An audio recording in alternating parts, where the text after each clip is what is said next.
"You're fired." 3 words. That's all it took for my world to tilt sideways. I looked up from wiping table 7 to see a woman I'd never met before standing over me like a queen addressing a servant. Her cream silk dress probably cost more than my rent. Diamonds glittered at her throat and wrists. Behind her stood a man in a dark suit, his presence filling the room in a way that made the air feel heavier. Everyone in the restaurant had gone quiet. Not the normal dinner hush. The kind of silence that happens when people are trying to become invisible. I've learned something about bullies in my 23 years on this earth. They can smell fear. They feed on it. And the moment you show them your throat, they go for the kill. I learned that lesson the hard way, raising a sick child alone in a world that doesn't care if you're drowning. So I stood up straight, met her eyes, and said the words that would change everything. "I don't work for you." Her face flushed red. The man behind her, the one everyone kept glancing at nervously, raised one eyebrow. Just barely. But I caught it. "Do you know who I am?" She stepped closer. Her perfume was expensive. Everything about her screamed money and power. "Do you know who he is?" I did know. "You don't work at Salvatore's for 3 weeks without learning things." The owner, Mr. Russo, had pulled me aside my first day. "Table 9. When they come in, you smile, you serve, you keep your head down. You understand. Table 9. Reserved every Friday night. For him. Dante Moretti. The name people said in whispers. The man whose business dealings happened in shadows. The man who owned half the city, though no deed would ever prove it. And, apparently, the man whose fiancée was currently trying to humiliate me in front of a packed dining room. "I know exactly who you both are," I said quietly. "But you still can't fire me. Only Mr. Russo can do that." Friend, before I tell you how that decision led to the most terrifying and beautiful 6 months of my life, do me a kindness. Tap that subscribe button. Because what happens next, when this woman finally pushed me past my breaking point, you're not going to want to miss. I promise you, this story goes places you won't see coming. My name is Grace Holland, single mother, waitress, and apparently, the only person in this restaurant stupid enough to challenge a woman who thought she was untouchable. This is the story of how I went from barely surviving to fighting for everything I loved. From invisible to seen. From powerless to finding a strength I didn't know I had. Let me take you back to where it really started. 3 weeks earlier, I'd walked into Salvatore's with my resume and my best smile, trying not to let my desperation show. My daughter Emma, she's 5 years old. She has a heart condition called dilated cardiomyopathy. The doctors use big words, but what it means is simple and terrible. Her heart is struggling. Every day is borrowed time until we can afford the surgery that might save her life. The surgery costs $200,000.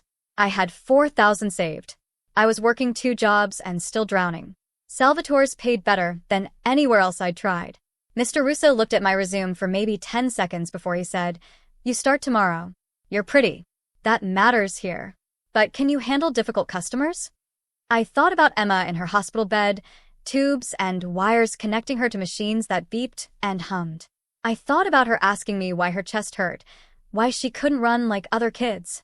I thought about the stack of medical bills on my kitchen counter that grew faster than I could pay them down. "I can handle anything," I told him. He hired me on the spot. The work was hard but honest. Smile, take orders, bring food, clear plates. Don't make eye contact with certain customers. Don't ask questions about the men who met in the private room in the back. Don't notice when envelopes changed hands or when conversations stopped the moment you approached. I didn't care about any of that. I cared about the tips. I cared about the paycheck.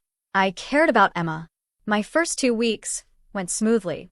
I learned which customers tipped well and which ones would send back their food 3 times just to feel powerful. I learned which tables were easy and which ones you had to fight for. I learned that working at Salvatore's meant living in a world where different rules applied to different people. Then came my 3rd Friday night. Mr. Russo called me into his office before my shift. He looked nervous. His hands kept moving papers around his desk without actually organizing anything. "Grace, table 9 tonight. You're going to serve them." My stomach dropped. I'd watched the other waitresses handle table 9. It was Maria's table, and she'd worked here for 6 years. She moved around those customers like she was dancing, anticipating their needs before they voiced them. "Maria always takes that table," I said. Maria called in sick. Mr. Russo wouldn't meet my eyes. "You're good with people. You'll be fine." Just remember what I told you. Smile. Serve. Keep your head down. That night, I watched him arrive. Dante Moretti. He didn't look like a monster. He looked like a man. Tall, maybe 6'2". Dark hair touched with gray at the temples. Probably mid-30s. He wore his expensive suit like it was just clothes, not a costume. When he walked in, the hostess practically tripped over herself leading him to table 9. But it wasn't him that caught my attention. It was her. She walked in behind him like she owned the place. Maybe mid-20s, with the kind of beauty that came from money and maintenance. Blonde hair that caught the light, flawless makeup, a dress that probably cost more than my car. Her name was Vanessa Kane, I learned later. Daughter of a real estate developer who'd made his fortune in questionable deals. The moment she sat down, her eyes swept the room. When they landed on me, something shifted in her expression. Her smile got tighter. Her posture changed. She leaned toward Dante and whispered something that made him glance my way. I smoothed my apron and walked over with menus and water. Good evening. My name is Grace, and I'll be taking care of you tonight. I set down the water glasses, careful not to spill. Can I start you off with something from the bar? Dante looked at me for just a moment. His eyes were dark, unreadable. Then he looked back at his menu. Whiskey. Neat. I'll have champagne. Vanessa's voice was sugar-sweet. But not the house champagne. Something decent. Of course. I'll have the sommelier bring you our champagne list. I started to turn away. Her voice stopped me. Wait. I turned back. She was studying me like I was something under a microscope. How long have you worked here? 3 weeks, ma'am.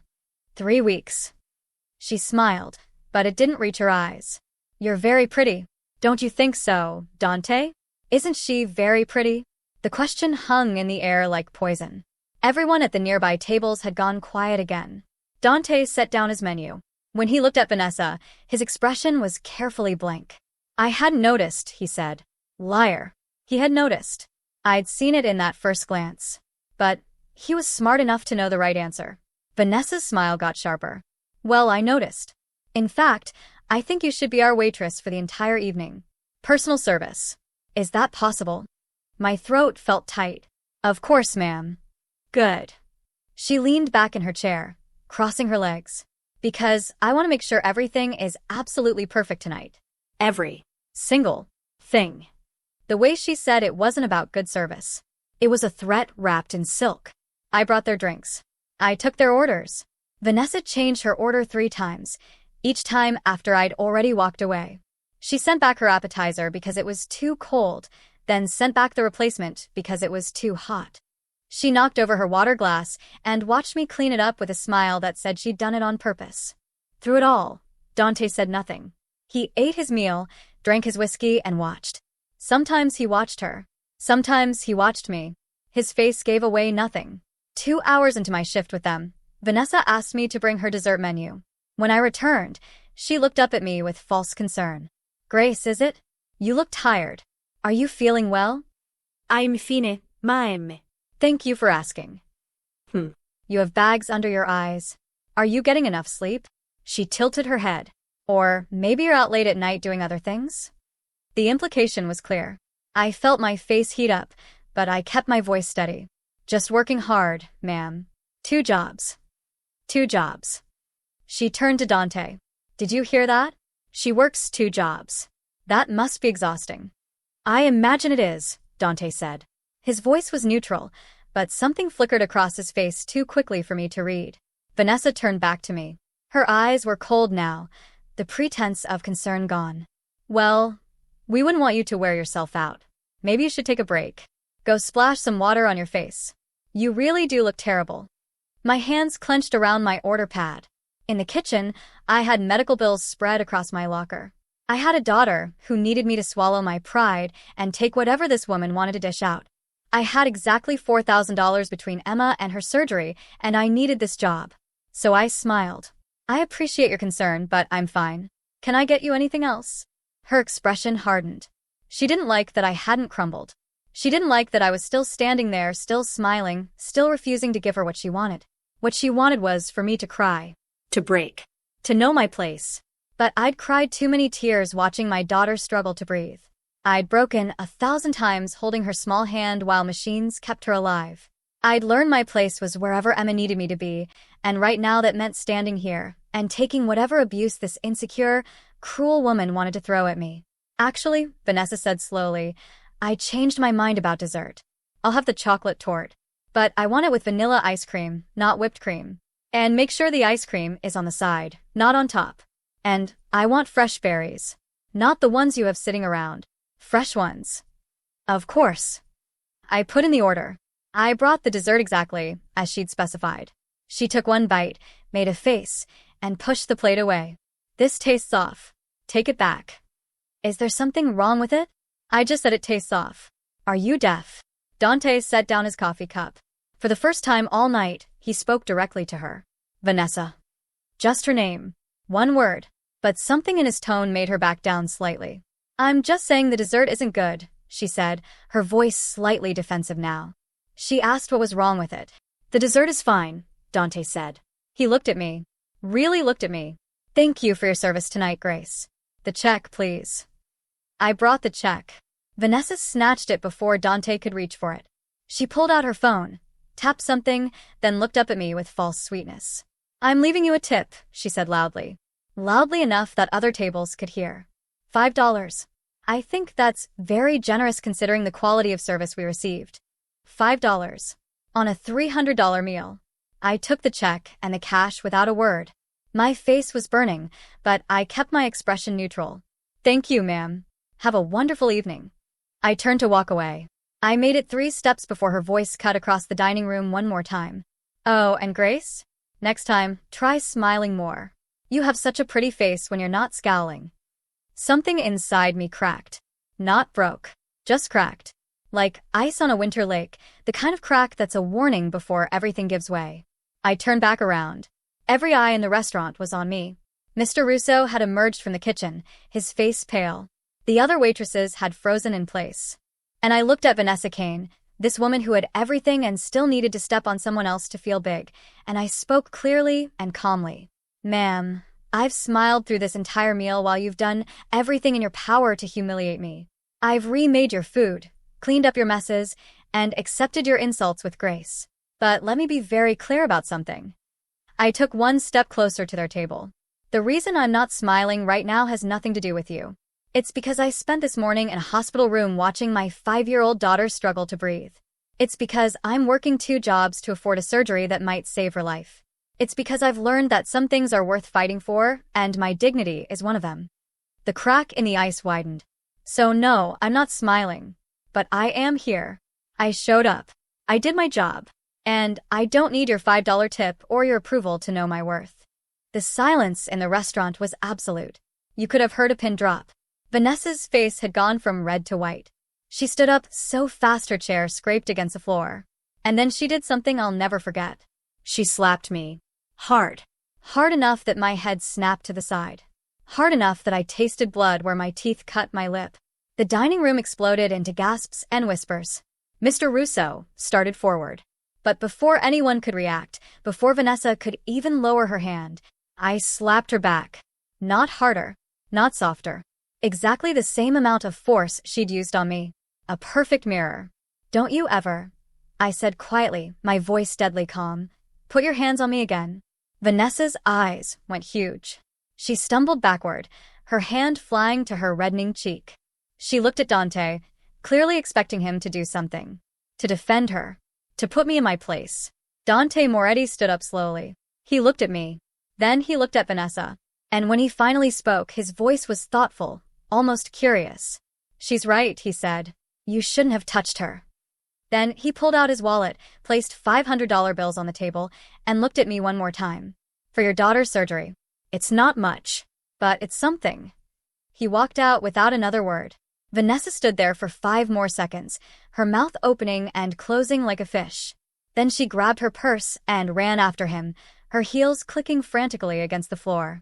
I stood there, my cheek throbbing, my heart pounding, watching them leave. And I had absolutely no idea that slapping Dante Moretti's fiancée would be the beginning of everything. The restaurant stayed silent for exactly 3 heartbeats after they left. Then everyone started talking at once. Mr. Russo grabbed my arm and pulled me into the kitchen. His face was gray, his hands shaking. What did you just do? What were you thinking? I wasn't thinking. That was the problem.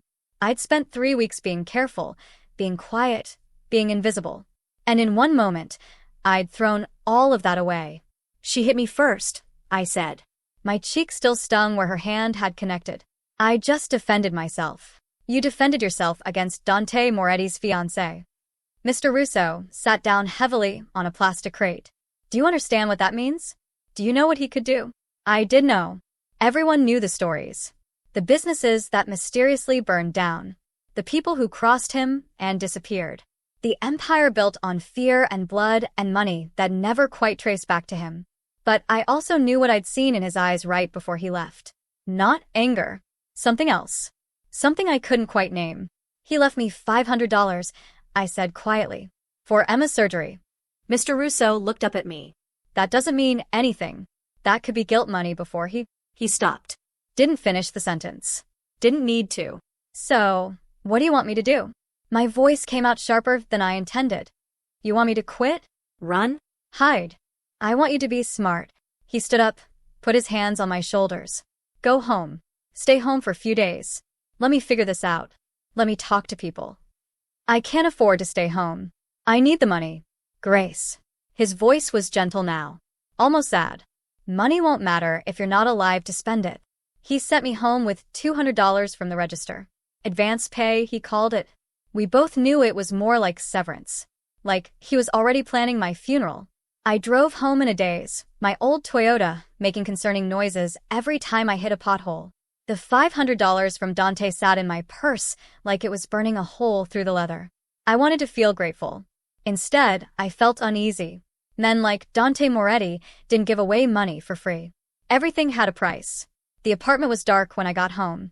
My neighbor, Mrs. Chun, was sitting on my couch reading a magazine. She looked up when I walked in. Emma's asleep, she said. No problems tonight. Her breathing was good. I paid Mrs. Chun $20 from the money Mr. Russo had given me. She tried to refuse it, like always, but I pushed it into her hand anyway. She watched Emma 3 nights a week while I worked, and she never asked for anything in return. But I knew she lived on a fixed income. I knew those $20 mattered. After she left, I stood in Emma's doorway and watched my daughter sleep. She looked so small in her twin bed, surrounded by stuffed animals and the pink nightlight that made her feel safe. Her chest rose and fell in a rhythm that looked normal but wasn't. Every breath was work. Every heartbeat was a struggle. The doctors had explained it to me 6 months ago in words that felt like bullets. Dilated cardiomyopathy. Her heart was too weak, too stretched out. Like a balloon that had been inflated too many times. Eventually, it would give out completely. Unless we could get her a heart transplant. $200,000. That's what it cost to get on the transplant list, to pay for the surgery, to cover the anti-rejection medications she'd need for the rest of her life. The hospital had payment plans, but even those required $50,000 up front. $50,000 I didn't have. I had $4,000 saved. After tonight, $4,700. It felt like nothing. Like trying to empty the ocean with a spoon. I walked into my bedroom and counted Dante's money again. 5 crisp $100 bills. They smelled new, like they'd come straight from the bank. I added them to my hidden stash in the shoebox under my bed. $5,200 total now. Still impossibly far from $50,000. But closer than I'd been yesterday. I didn't sleep that night. I kept replaying everything in my head. The way Vanessa had looked at me like I was trash. The way she'd smiled while she tried to break me. The satisfying crack of my hand against her cheek. The look on Dante's face when he'd called her out. The money. Always back to the money. At 3 a.m, I heard Emma cough. I was in her room in seconds, my heart racing. But she just rolled over, grabbed her favorite stuffed rabbit, and went back to sleep. False alarm. This time. How many more times would we get lucky? How many more false alarms before the real thing? I went back to bed and stared at the ceiling until dawn. Saturday morning, Emma wanted pancakes. She sat at our tiny kitchen table swinging her legs, humming a song from one of her cartoons. She looked happy. Normal. You wouldn't know anything was wrong unless you looked close and saw how thin she was, how pale. Mommy, why do you look sad? She tilted her head, studying me with those big brown eyes that were too knowing for a 5-year-old. I'm not sad, baby. Just tired. You're always tired. She took a bite of pancake, syrup dripping down her chin. Is it because of me? My heart broke a little more. No, sweetheart. Never because of you. You're the best thing in my whole world. Then why do you look like you want to cry? Kids see too much. They understand more than we give them credit for.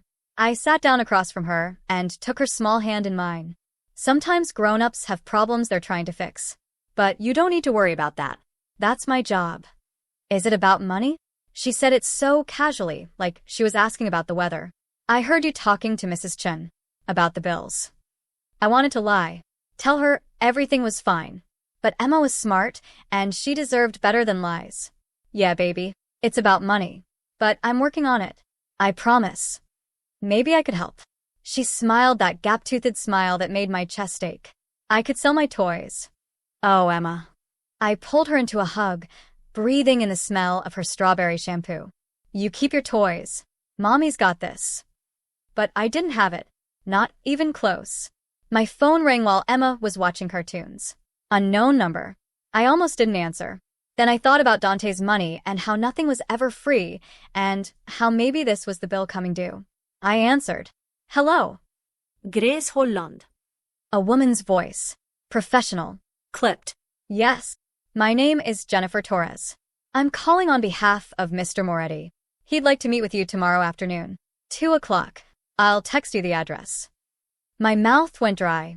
Meet with me about what? He didn't specify. Just that it was important. A pause. He said to tell you it's about your daughter.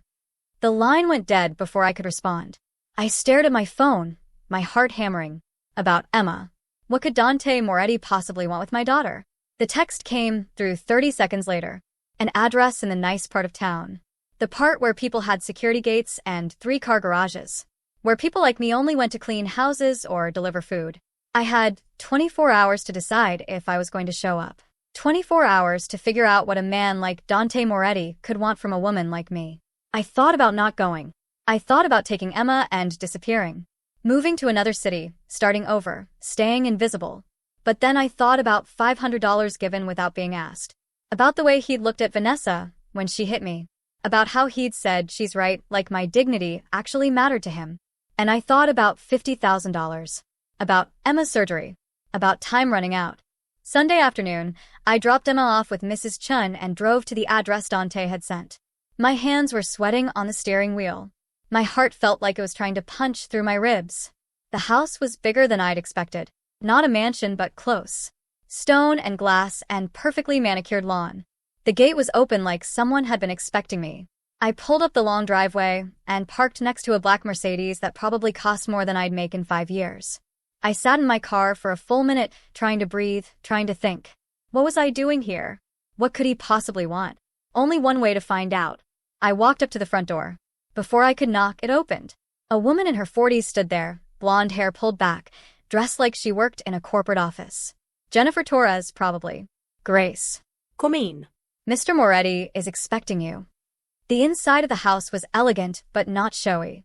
Hardwood floors, cream-colored walls, expensive furniture that looked comfortable instead of just expensive. Jennifer led me through the foyer and down a hallway to a room that was clearly an office. Dante sat behind a massive desk, reading something on his laptop. He looked different in casual clothes. A gray Henley instead of a suit. Still intimidating, but more human somehow. He looked up when I walked in. Grace. Thank you for coming. Please sit. I sat in one of the leather chairs across from his desk. My purse felt too cheap, my clothes too worn. I didn't belong here, and we both knew it. I'll get straight to the point, Dante said. I did some research after Friday night. Your daughter, Emma. She needs a heart transplant. My blood turned to ice. How do you know that? I know a lot of things. He said it matter-of-factly, not like a threat. The surgery costs $200,000. You have about $5,000 saved. At your current rate, you'll have enough money in approximately 8 years. Your daughter doesn't have 8 years. I wanted to be angry about the invasion of privacy. Instead, I just felt hollow. Because he was right. Emma didn't have 8 years. The doctors had said 18 months. Maybe 2 years, if we were lucky. Why are you telling me things I already know? My voice came out steadier than I expected. Dante leaned back in his chair, studying me. Because I'm going to offer you a job. One that pays very well. Well enough that you could have the $50,000 for the down payment in 6 months. 6 months. That would give us time. That would give Emma a chance. What kind of job? I asked carefully. Because men like Dante Moretti didn't offer legitimate employment. Whatever he wanted from me, it would come with strings attached. Nothing illegal, he said, reading my expression. And nothing that would put you or your daughter in danger. I need someone I can trust. Someone who isn't afraid to stand up for themselves. Someone who proved they have integrity even when it costs them. He stood up, walked around the desk, leaned against it so he was closer to me. Not threatening, just more personal. Friday night, you could have taken Vanessa's abuse. You needed the job. You needed the money. But you didn't. You stood up for yourself even though it might have cost you everything. That kind of strength, that kind of backbone, is rare. Especially in my world. I still don't understand what you want from me. I want you to work for me. Here, at this house. Officially, you'd be listed as my personal assistant. In reality, I need someone who can see things clearly. Someone who isn't blinded by fear or greed. Someone who will tell me the truth even when it's uncomfortable. I stared at him. You want to hire me to what? Be honest with you? Among other things. You'd manage my schedule, handle correspondence, be present at business meetings. But mostly, I need someone I can trust. And trust is very hard to find in my line of work. Your line of work being crime. I said it flatly. No point dancing around it. He smiled slightly. My line of work being business. Some of it legal, some of it in gray areas.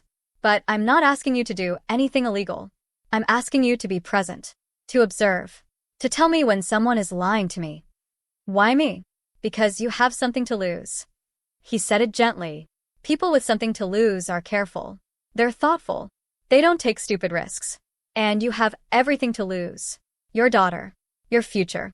You'll be careful because you have to be. The offer hung in the air between us. $50,000 in 6 months. Emma's surgery. A real chance at life. What's the catch? I asked. The catch is that my world is dangerous.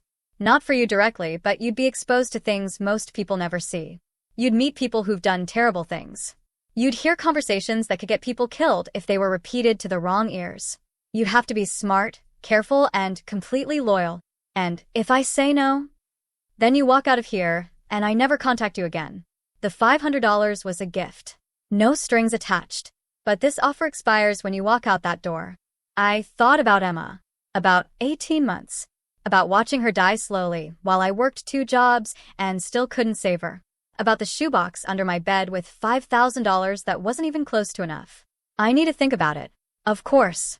You have until tomorrow morning. Call Jennifer with your decision. He handed me a business card with a phone number. Whatever you choose, Grace. I respect you. You're stronger than you know. I stood up to leave. At the door, I turned back. Friday night. Why did you defend me? Why didn't you side with Vanessa? He was quiet for a moment. Then he said something that made my skin prickle. Because she was wrong. And because I've never respected people who abuse power just because they can. Vanessa thought your job made you less than her. I thought your courage made you extraordinary. I drove home with those words echoing in my head. Extraordinary. When was the last time someone had called me anything but desperate? That night, I sat in Emma's room and watched her sleep again. In 6 months, I could give her a chance. A real chance. All I had to do was walk into a world I didn't understand. Work for a man I barely knew, and trust that he was telling the truth about keeping me safe. All I had to do was risk everything. At 10 o'clock, my phone buzzed. A text from an unknown number. Not Jennifer this time. When I opened it, my blood ran cold. It was a photo. Vanessa and a man I didn't recognize. They were in what looked like a bedroom, very close together, his hand on her face. The kind of close that didn't happen between friends. The next text came through 5 seconds later. Thought you should see who you're really dealing with. She's not what she seems. Neither is he. Be careful. A friend. I stared at the photo for a long time. Who sent this? Why send it to me? And more importantly, what had I just walked into? My phone rang. Jennifer Torres. Grace. I'm sorry to call so late. But Mr. Moretti wanted me to tell you something important. There's been a development. Can you come back to the house? Tonight. What kind of development? It's about Vanessa. And about your safety. Please. He says it's urgent. I looked at the photo on my phone. At Vanessa with another man. At the secret someone wanted me to know. I'll be there in 20 minutes. I kissed Emma's forehead, told Mrs. Chun I had an emergency, and drove back to that big house with my heart in my throat. Because somehow, in less than 48 hours, I'd gone from invisible waitress to a player in a game I didn't understand. And something told me that once I walked through that door again, there would be no going back. Dante was waiting for me in the foyer when I arrived. He looked tense in a way he hadn't before. Worried, maybe. Thank you for coming. He led me to a different room this time. A living room with a fireplace and comfortable couches. More intimate. Less business. I need to show you something. And then I need to ask you a very important question. He pulled out his phone and showed me a video. Security footage. I recognized the restaurant. Salvatore's. The timestamp said Friday night, right after I'd left. In the video, Vanessa stood outside talking on her phone. Her face was twisted with rage. She was gesturing wildly, screaming at whoever was on the other end. The audio was muffled, but I caught pieces of it. Humiliated me, that little bitch. Make her pay? I don't care what it costs. The video ended. Dante looked at me with serious eyes. She's put a price on your head, Grace. $20,000 to anyone who can make you disappear quietly. I found out an hour ago from someone who's approached about it. The room tilted. I sat down hard on the couch. She wants to kill me? Over a slap? She wants to kill you because you embarrassed her in front of me. In front of everyone. People like Vanessa can't tolerate that kind of public humiliation. They have to make examples.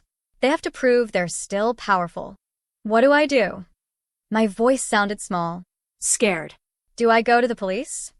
The police can't help you. Not against this. Not in this city. He sat down next to me, close enough that I could see the concern in his eyes. Real concern, not manufactured. But I can help you. If you let me. How? Work for me. Move into this house. Bring Emma. I have security, protection, resources. No one will touch you here. And in 6 months, you'll have the money for her surgery. She'll be safe. You'll be safe. And what do you get out of this? I had to ask. Had to know. Why would you do this for me? He was quiet for a long moment. When he spoke, his voice was soft. Almost vulnerable. Because for the first time in a very long time, I met someone who was exactly what they appeared to be. No hidden agenda. No manipulation.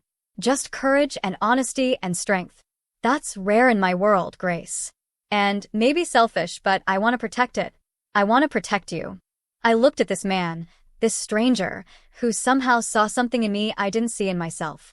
This dangerous man who was offering me safety. This killer who wanted to save my daughter. And I thought about Vanessa out there, spreading money around, looking for someone desperate enough to hurt me for $20,000. I thought about Emma, sleeping peacefully, completely unaware that her mother had become a target. If I do this, I said slowly, I need your word that Emma stays safe. That's non-negotiable. Whatever happens to me, Emma stays safe. You have my word. He said it like an oath. Like it meant something. Both of you will be safe. I promise you that. Then I accept. When do we start? Tonight. Pack what you need. I'll send people to collect the rest of your things tomorrow. Jennifer will set up a room for Emma with everything she needs. Medical equipment, monitors, anything she requires.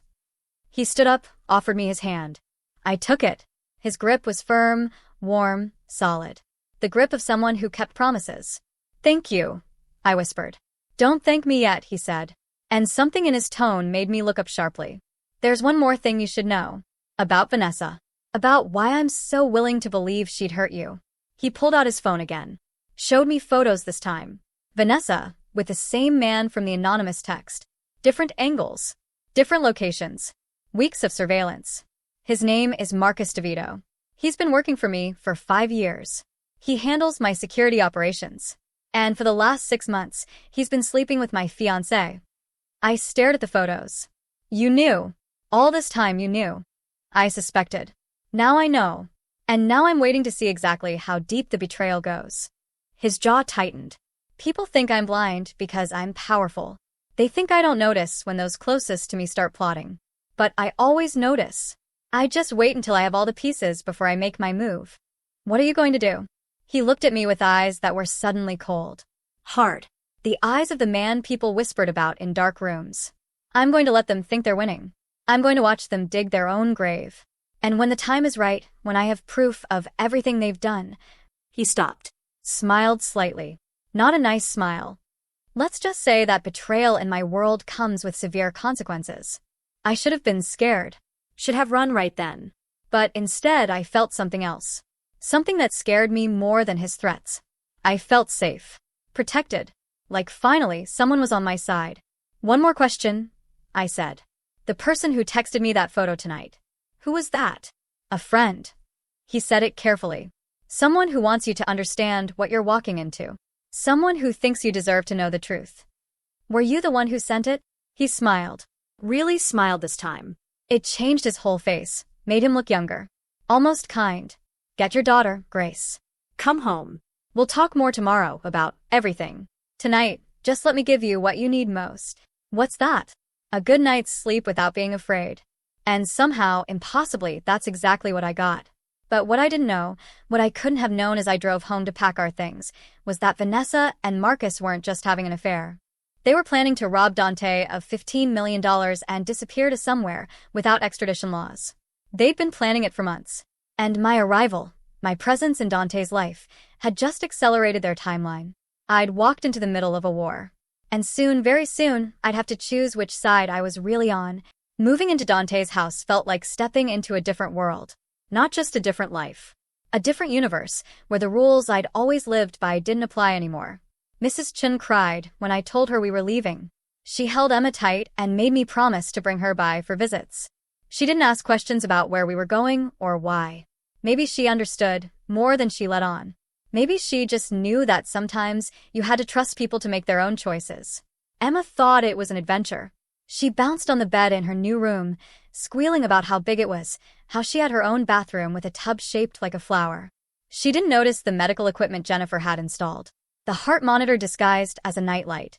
The oxygen tank hidden in a cabinet that looked like a toy chest. The emergency phone that connected directly to the best cardiac unit in the city. Dante had thought of everything. Mommy, is this really our house now? Emma pressed her face against the window, looking out at the gardens below. Gardens that were bigger than our entire old apartment building. We're staying here for a while, baby. Mr. Moretti is being very kind to us. Is he your boyfriend? She asked it so innocently. The way 5-year-olds do when they don't understand that adult relationships are complicated and messy, and sometimes dangerous. No, sweetheart. He's my boss. I work for him now. Oh. She seemed to think about this. He must be really nice to let us live in his house. Nice wasn't the word I'd use. Protective, maybe. Calculating, definitely. But there was something else about Dante that I couldn't quite figure out. Something that made him give a waitress $500. Something that made him offer safety to a stranger and her sick daughter. Or maybe I was just desperate enough to see goodness where there wasn't any. That first week passed in a blur. Jennifer showed me Dante's schedule, introduced me to his world. Monday, meeting with city councilman about construction permits. Tuesday, lunch with his accountant. Wednesday, dinner with business partners at a restaurant that required reservations 6 months in advance. I took notes. I watched. I learned that Dante's empire was built on layers. Legitimate businesses on top. Construction, real estate, restaurants. But underneath, whispered about but never proven, were the other operations. Protection services. Private lending. Information brokerage. Things that lived in gray areas where the law got blurry. Your job, Jennifer told me on the 3rd day, is to be his eyes and ears. People will talk around you because you're new, because you're young, because you're a woman. They'll underestimate you. That's when you listen. And then what? Then you tell Dante everything. Every word, every gesture, every look. He'll decide what matters. It sounded simple. It wasn't. Vanessa showed up on Thursday. I was in Dante's office organizing files when I heard her voice in the foyer. High and sharp, demanding to see him. Jennifer tried to stop her. It didn't work. She stormed into the office wearing a red dress that probably cost more than my car used to be worth. Her eyes landed on me, and something ugly twisted across her face. What is she doing here? Vanessa's voice could have cut glass. Dante, why is that waitress in your office? Dante didn't look up from his laptop. Grace works for me now, as my personal assistant. Your personal assistant. She said it like the words tasted bad. You hired the woman who assaulted me? Now he looked up. His expression was carefully neutral. You hit her first. She defended herself. We've been over this. I want her gone. That's not your decision to make. Vanessa's face flushed red. She looked at me with pure hatred. You think you're clever, don't you? Worming your way into his life. Playing the victim. But I see what you're really doing. I kept my voice calm even though my heart was racing. I'm just doing my job, Miss Kane. Don't play innocent with me. She stepped closer, her perfume overwhelming in the small space. I know women like you. Desperate. Willing to do anything for money. You probably threw yourself at him the second you got the chance. Vanessa. Dante's voice was ice. That's enough. No, it's not enough. She spun to face him. You humiliated me at that restaurant. You took her side over mine. Now you hire her? What am I supposed to think? You're supposed to trust me. He stood up, walked around the desk, put his hand on her arm. The gesture looked affectionate. His eyes looked cold. Grace is here to work. Nothing more. You're letting your jealousy create problems where there aren't any. She wanted to argue more. I could see it in the way her jaw clenched, her hands balled into fists. But something in Dante's face made her back down. She pressed her lips together, nodded stiffly. Fine. But I don't trust her. And I don't want her around when I'm here. Then maybe you shouldn't be here as often. He said it gently, like a suggestion. But we all heard the warning underneath. After Vanessa left, slamming the door hard enough to rattle the windows, Dante turned to me. Are you okay? I'm fine. She's just.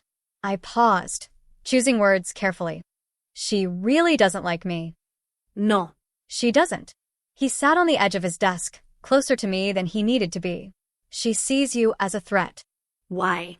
I'm not ubedi. Just a waitress with a sick kid. That's exactly why. He said it like I should understand. You're real. You're honest. You don't play games. People like Vanessa, they spend their whole lives wearing masks. Then someone like you comes along and reminds them what authenticity looks like. It's threatening. I wanted to ask if he was talking about Vanessa or himself. If the mask's comment was self-aware or just observational. But before I could, Jennifer appeared in the doorway. Mr. Moretti, Marcus is here for your security briefing. Something flickered across Dante's face. Gone too quickly for me to read. Send him in. Marcus DeVito walked in like he owned the place. Tall, broad-shouldered, conventionally handsome in that generic way some men are. He nodded at Dante, then his eyes slid to me. He smiled. It didn't reach his eyes. Who's this? My new assistant. Grace Holland. Dante's voice gave nothing away. Grace, this is Marcus DeVito, head of my security operations. Nice to meet you. I held out my hand. Professional. Polite. Marcus shook it. His grip was too firm. Lasted too long. Pleasure. Always nice to see a pretty face around the office. The comment made my skin crawl. But I smiled because that's what you do when you're trying to be invisible. You smile, and you make them think you're harmless. Grace, would you mind giving us the room? Dante's tone was casual. Security discussions are confidential. Of course. I gathered my files and headed for the door. As I passed Marcus, he leaned in slightly. Said quietly, so only I could hear, "Careful around here, sweetheart. It's dangerous for little girls who don't know the rules." I kept walking. Didn't react. But my hands were shaking when I closed the door behind me. Jennifer was waiting in the hallway. She took one look at my face and pulled me into an empty room. What did he say to you? Nothing. Just being creepy. Marcus is worse than creepy. She said it matter-of-factly. Stay away from him. Don't be alone with him. Don't trust anything he says. Does Dante know he's sleeping with Vanessa? Yes. Does Dante know Marcus is planning to betray him? That's the question. She looked at me seriously. This is what I was talking about. People will underestimate you. They'll say things around you they shouldn't. You need to pay attention. That night, I couldn't sleep. Emma was peaceful in her room down the hall, her heart monitor showing steady numbers. I should have been relieved. Instead, I was restless, anxious. I went downstairs for water and found Dante in the kitchen. He was sitting at the island in sweatpants and a t-shirt, drinking whiskey in the dark. He looked up when I walked in, unsurprised. Can't sleep? Too many thoughts. I got a glass of water from the tap. It's been a big week. That's one way to put it. He gestured to the stool next to him. Sit. Keep me company. Iset. We were quiet for a moment. The house was so silent, I could hear the clock ticking in the next room. Marcus made you uncomfortable today, Dante said. Not a question. A little. But I can handle it. You shouldn't have to handle it. He took a sip of whiskey. I know what he's doing. I know what he is. I'm letting it play out because I need to see how far it goes. But that doesn't mean I'm okay with him making you feel unsafe in my house. Your house is the safest I've felt in years. It came out more honest than I intended. More vulnerable. He looked at me. Really looked at me. In the dim light from the hallway, his face was softer. Less guarded. Can I ask you something personal? Okay. Emma's father. Where is he? My chest tightened. I hadn't talked about Jake in months. Hadn't let myself think about him. Gone. He left when I told him I was pregnant. Said he wasn't ready to be a father. I haven't heard from him since. He's an idiot. Probably. But he was honest, at least. Some men stick around and make everyone miserable. He just left. Do you miss him? No. I said it without hesitation. I missed who I thought he was. But that person never existed. I was in love with a fantasy. Dante nodded slowly, like he understood. Vanessa and I aren't in love. You should know that. Our engagement is complicated. You don't owe me explanations. Maybe not. But I want you to understand what you're in the middle of. He set down his glass, turned to face me fully. Her father and I have business interests together. Our engagement was supposed to strengthen those ties, make both families more powerful. An arranged marriage. A strategic partnership. He smiled without humor. But Vanessa doesn't see it that way. She thinks she's in love with me. Or maybe she's in love with the idea of being Mrs. Dante Moretti. The power, the status, the money. And Marcus? His expression went cold. Marcus is a mistake she's going to regret. They both are. What are you going to do? Wait. Watch. Let them think they're getting away with it. He paused. Do you know why I'm telling you this? No. Because I need you to understand that when things fall apart, and they will, it's going to get ugly. Violent, probably. And you need to be ready for that. You need to decide right now if you can handle being close to that kind of darkness. I thought about Emma upstairs. About the surgery we needed. About how I'd already walked away from normal life the moment I slapped Vanessa Kane. I'm already in the dark, I said quietly. I have been since the day Emma got diagnosed. The only difference is now I have a flashlight. He smiled. A real smile this time. You're stronger than you think, Grace Holland. People keep telling me that. I'm starting to wonder if I should believe it. You should. He stood up, put his glass in the sink. Get some sleep. Tomorrow we have dinner with the Castellano family. They're investors in one of my construction projects. Important people. I need you there. What do I do? Exactly what you did with Marcus. Watch. Listen. Tell me everything. He paused at the doorway. And Grace? Wear something nice. These people judge books by their covers. The next morning, Jennifer took me shopping. Not to a department store. To a boutique where the dresses didn't have price tags because if you had to ask, you couldn't afford them. She picked out 3 dresses, had them tailored on the spot, bought me shoes and jewelry that matched. Consider it a uniform, she said when I tried to protest about the cost. You represent Dante now. You need to look the part. That evening, I stood in front of the mirror in a navy dress that fit like it was made for me. Because it was. My hair was styled, makeup done professionally by someone Jennifer had brought to the house. I looked like someone else. Someone confident. Someone who belonged in Dante's world. Emma gasped when she saw me. Mommy, you look like a princess. Just for tonight, baby. I kissed her forehead. Be good for Jennifer, okay? I will. Have fun at your grown-up dinner. Dante was waiting at the bottom of the stairs. He wore a black suit that probably cost more than I used to make in 6 months. When he saw me, something crossed his face. Appreciation, maybe. Or something deeper. You look beautiful, he said simply. Jennifer has good taste. Jennifer picked the dress. You're the one wearing it. He offered his arm. Ready. As I'll ever be. The restaurant was called Lucia's. Old money, old family, old traditions. The kind of place where they remembered your name and your order from 20 years ago. Where deals were made over wine and pasta, and everyone pretended they were just having dinner. The Castellano family was already there. Papa Castellano, probably 70, silver-haired and sharp-eyed. His wife Maria, elegant and quiet. Their son Anthony, mid-30s, handsome in an aggressive way. And his wife, a blonde woman named Christine, who looked at me like I was competition. We sat. We ordered. The conversation flowed around me while I stayed quiet, observing like Dante had told me to. Papa Castellano talked about the construction project. A development on the waterfront. Luxury condos. Millions of dollars at stake. We've heard concerns about the permits, he said, cutting his steak precisely. Questions about environmental compliance.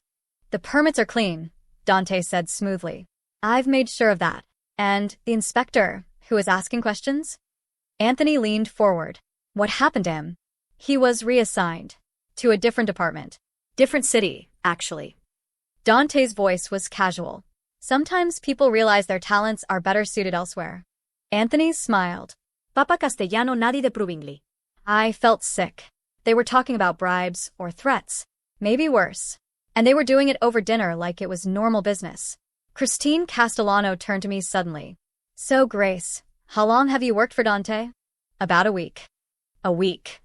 She said it like I'd admitted to being an imposter. And before that, I was a waitress. How interesting. Her smile was sharp. And now you're his personal assistant. What a fortunate promotion. The implication was clear. Everyone at the table heard it. I felt my face heat up, but kept my voice steady. I'm very grateful for the opportunity. I'm sure you are. Christine took a sip of wine. It must be quite an adjustment, going from serving people to sitting with them. Christine. Papa Castellano's voice was mild but firm. Grace is Dante's guest. Show some courtesy. She backed down immediately, apologized sweetly. But the damage was done. She'd marked me as an outsider, as someone who didn't belong. Dante's hand found mine under the table. Squeezed once. A reminder that I wasn't alone. The dinner continued. More business talk. More coded language about permits and inspectors and people who'd been convinced to see things differently. I smiled. I nodded. I played my part. Then Anthony said something that made my blood run cold. We heard her having some trouble with Marcus DeVito. He said it casually. Testing. Rumors that he's not as loyal as he seems. Dante's expression didn't change. Marcus has been with me for 5 years. If there were a problem, I'd know about it. Of course. Anthony smiled. It's just that in our business, loyalty is everything. And when someone breaks that trust. He drew a finger across his throat. Quick gesture. Everyone laughed. Everyone except me. Marcus is handling security for the waterfront project, Dante said. If you have concerns about his work, I'm happy to discuss them. No concerns. Papa Castellano raised his glass. Just looking out for our investment. We're all partners here, after all. They toasted. I drank water and tried to keep my hands from shaking. After dinner in the car, Dante was quiet. He drove fast, his jaw tight. When we pulled into the driveway, he turned to me. What did you notice? Anthony knows about Marcus. Or suspects. They're watching to see what you'll do about it. What else? Christine doesn't trust me. She thinks I'm sleeping with you. Or trying to. She's wrong about that. What else?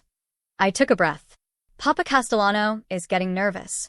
He mentioned loyalty 3 times. That's not random. I think he's worried that if Marcus can betray you, maybe your other partnerships aren't secure either. Dante looked at me with something like amazement. You got all that from one dinner? I told you. I'm good at watching people. You learn that when you're a waitress. When your tips depend on reading the room. You're more than good at it, Grace. You're exceptional. He got out of the car, came around to open my door. And now I need to ask you something important. Something that might change everything. We walked into the house. Emma was asleep. Jennifer had left for the night. The house was quiet, just us and shadows. Dante led me to his office, closed the door. He pulled out a laptop, opened files. I need you to see something. And then I need you to make a choice. The files were financial records. Transactions going back months. Money moving from Dante's accounts to offshore holdings. Large amounts. Milio. Marcus has been stealing from me, Dante said quietly. Using his access to my security systems to siphon funds. Small amounts at first. Larger ones recently. He thinks I don't notice because the amounts are insignificant compared to my total worth. How long have you known? 3 months. I've been tracking every transaction. Building a case. He clicked to another file. Bank statements. These accounts are in the Cayman Islands. Joint accounts.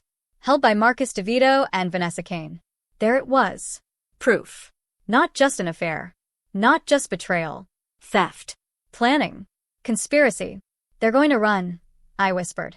Take your money and disappear. That's exactly what they're planning. He pulled up another file. Email chains. Encrypted messages they thought were secure. They're waiting for one more big transfer. $15 million from the Castellano construction deal. Once that money hits, they're gone. Vanessa's already got a house purchased in Costa Rica. Marcus has new identities arranged for both of them.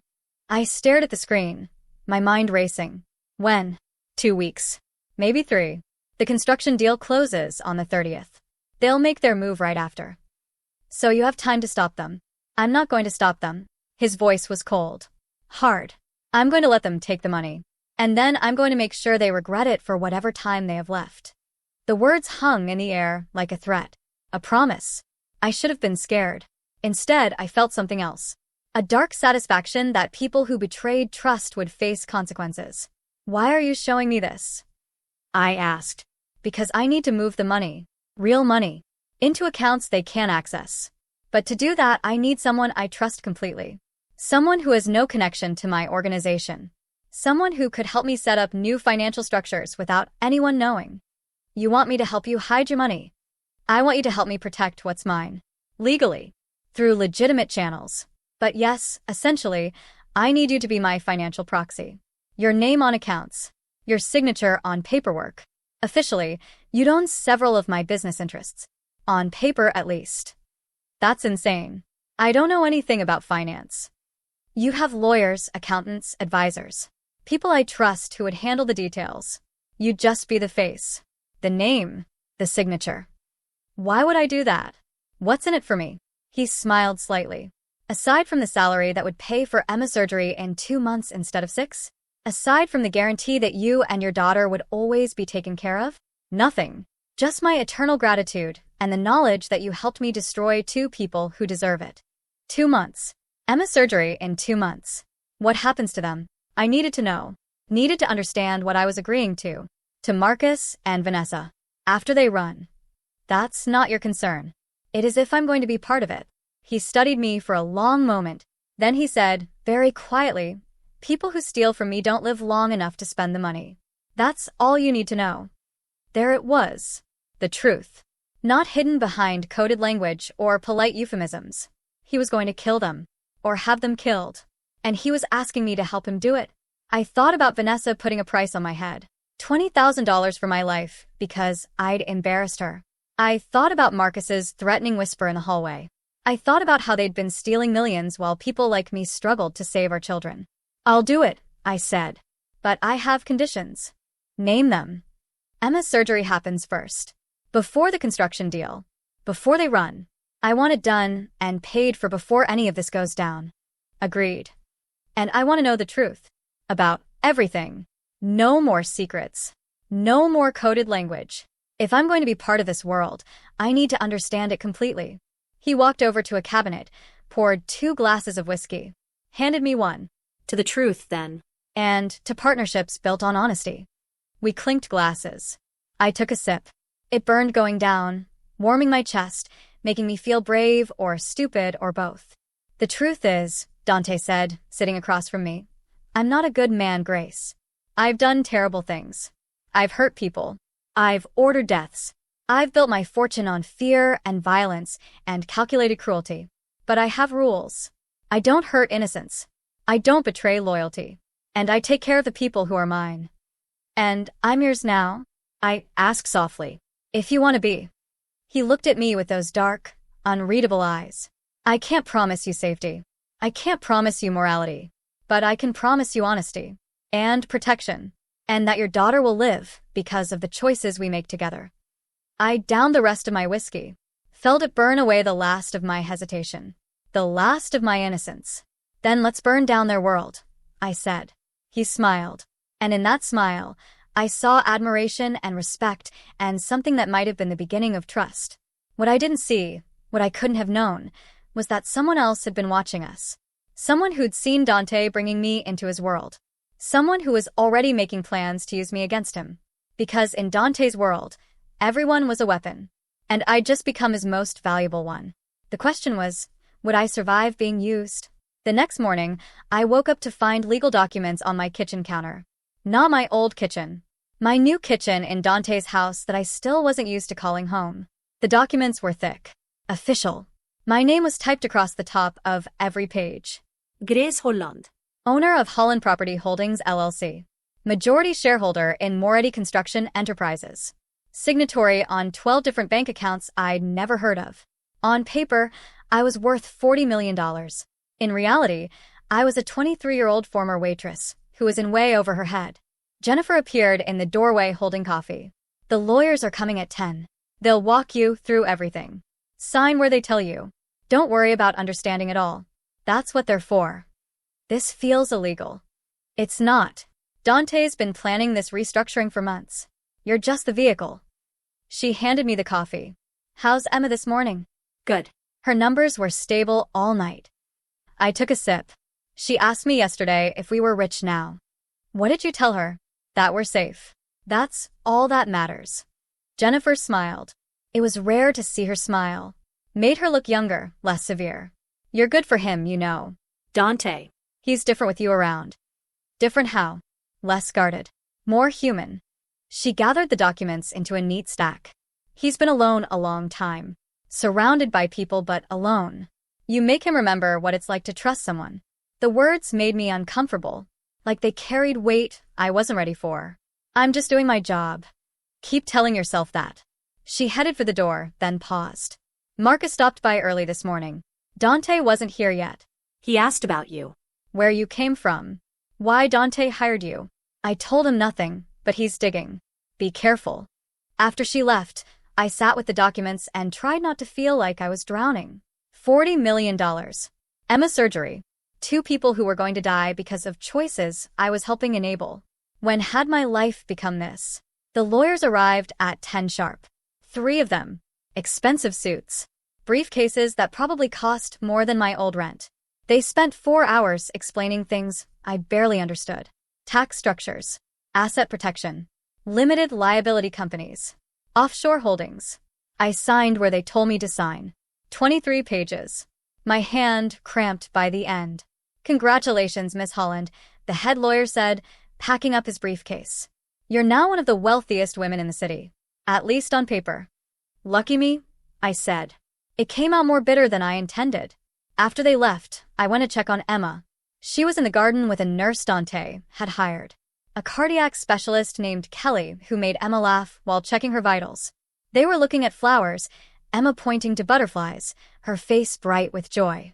She looked happy. Healthy, almost. You'd never know her heart was failing if you didn't know to look for the signs. The slight breathlessness after walking too far. The way she got tired faster than other kids. The purple tinge to her lips when she got cold.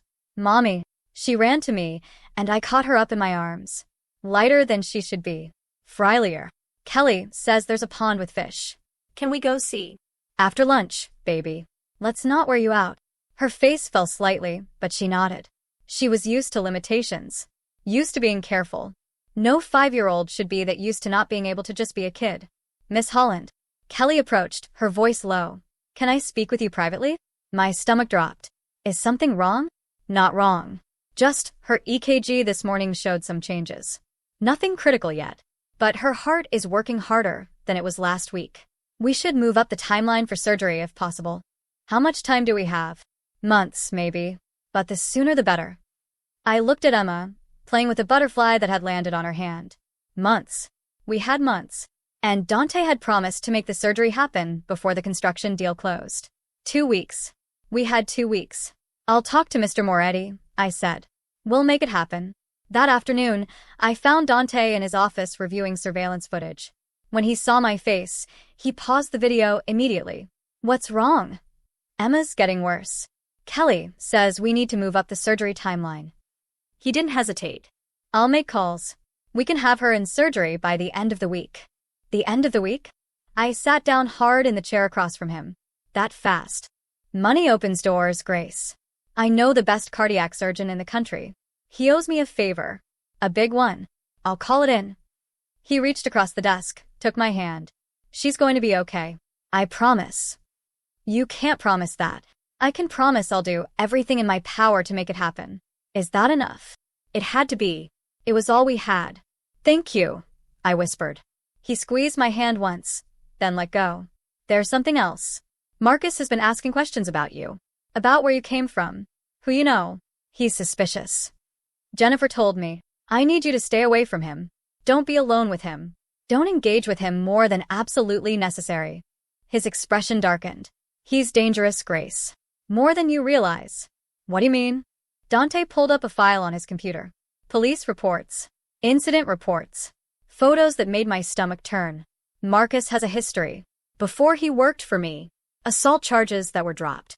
Women who filed restraining orders and then mysteriously withdrew them. A girlfriend who disappeared and was never found. The photos showed women with black eyes, broken bones. Young women. Pretty women. Women who'd probably said no to something Marcus wanted. Why did you hire him if you knew this? I didn't know. Not at first. He came highly recommended. By the time I learned the truth, he was already embedded in my organization. Removing him without cause would have raised questions. Created instability. He closed the file. So, I watched him. Kept him close. Made sure he never had the opportunity to hurt anyone on my watch. Until Vanessa. Vanessa made her own choices. She knew what she was getting into with him. She chose it anyway. His voice was cold. I'm not particularly concerned with protecting people from the consequences of their own decisions. But you're protecting me. You didn't choose this. You were forced into it by circumstances. By desperation. That's different. He stood up, came around the desk. Marcus sees you as a weakness. A way to get to me. He'll try to use you if he gets the chance. That's why you can't give him one. The words should have scared me. They did scare me. But they also made me feel something else. Valued. Protected. Like I mattered to someone powerful enough to actually keep me safe. I'll be careful. I promised. That night, Vanessa showed up for dinner. Unannounced. She walked in like she owned the place, wearing white, her hair perfect, her smile sharp. Dante, darling. I thought we could have dinner together. Just us. Her eyes slid to me. Unless you're too busy with your assistant. I started to leave. Give them privacy. But Dante's voice stopped me. Grace, stay. You need to go over tomorrow's schedule with me anyway. Vanessa's smile got tighter. Surely that can wait. It can't. He gestured to the dining room. Set another place, please. Vanessa will be joining us. The please was courtesy. The tone was command. I went to set the table while Vanessa seethed quietly. Dinner was excruciating. Vanessa played the devoted fiancée, touching Dante's arm, laughing at things that weren't funny, talking about wedding plans like they were actually going to happen. I was thinking June, she said, pushing food around her plate. A garden wedding. Something elegant, but not too formal. June is ambitious, Dante said neutrally. That's only 6 months away. I know, but why wait? She looked at him with false sweetness. Unless you're having second thoughts. I'm not having second thoughts. Liar. He was having all the thoughts. I could see it in the way his jaw tightened. In the way he reached for his wine more often than usual. He was playing a part. Keeping her comfortable. Keeping her unsuspecting. Good. Vanessa turned to me. Grace, you'll be invited to the wedding, of course. Assuming you're still working for Dante by then. I appreciate the invitation, I said carefully. Oh, it's the least I can do. After all, you've been so helpful. Her smile was poison. Taking care of Dante while I've been busy with wedding planning. I'm sure he appreciates having someone around to handle the little things. The implication was clear. She thought I was sleeping with him. Or trying to. And she was marking her territory. Dante set down his fork with a sharp click. Vanessa. Grace is my employee. Show some respect. I'm just being friendly. She widened her eyes. Innocent. I want to make sure she knows how much we value her service. Service. Not work. Service. Like I was a maid. Or worse. I stood up. Excuse me. I need to check on Emma. I left before either of them could respond. Walked upstairs on shaking legs. Found Emma asleep, her heart monitor showing steady numbers. I sat on the edge of her bed and tried to breathe through the anger. Vanessa was playing games. Testing me. Trying to provoke a reaction that would justify getting rid of me. She wanted me to lash out, to give Dante a reason to fire me, to remove the threat I represented. But I wasn't the real threat. She was threatening herself. Every lie, every stolen dollar, every plan she made with Marcus was another nail in her own coffin. She just didn't know it yet. Someone knocked softly on the door. Dante stood there, his face apologetic. I'm sorry about her. You don't need to apologize. She's your fiancée. She won't be for much longer. He came into the room, looked at Emma sleeping. The surgery is scheduled. Friday morning. Dr. Samuel Reeves. He's the best in the country. He's operated on presidents, celebrities. He's never lost a patient. Never. Never. Emma will be in the best possible hands. He turned to me. I've arranged for a private room. Round-the-clock nursing care. Whatever she needs. Whatever you need. Why are you doing all this? The question came out raw. Vulnerable. You barely know us. He was quiet for a long moment. When he spoke, his voice was soft. Almost tender. Because I see myself in her. In both of you. Fighting against impossible odds. Refusing to give up even when everything says you should. That kind of strength deserves to be rewarded. Protected. We're not your responsibility. No.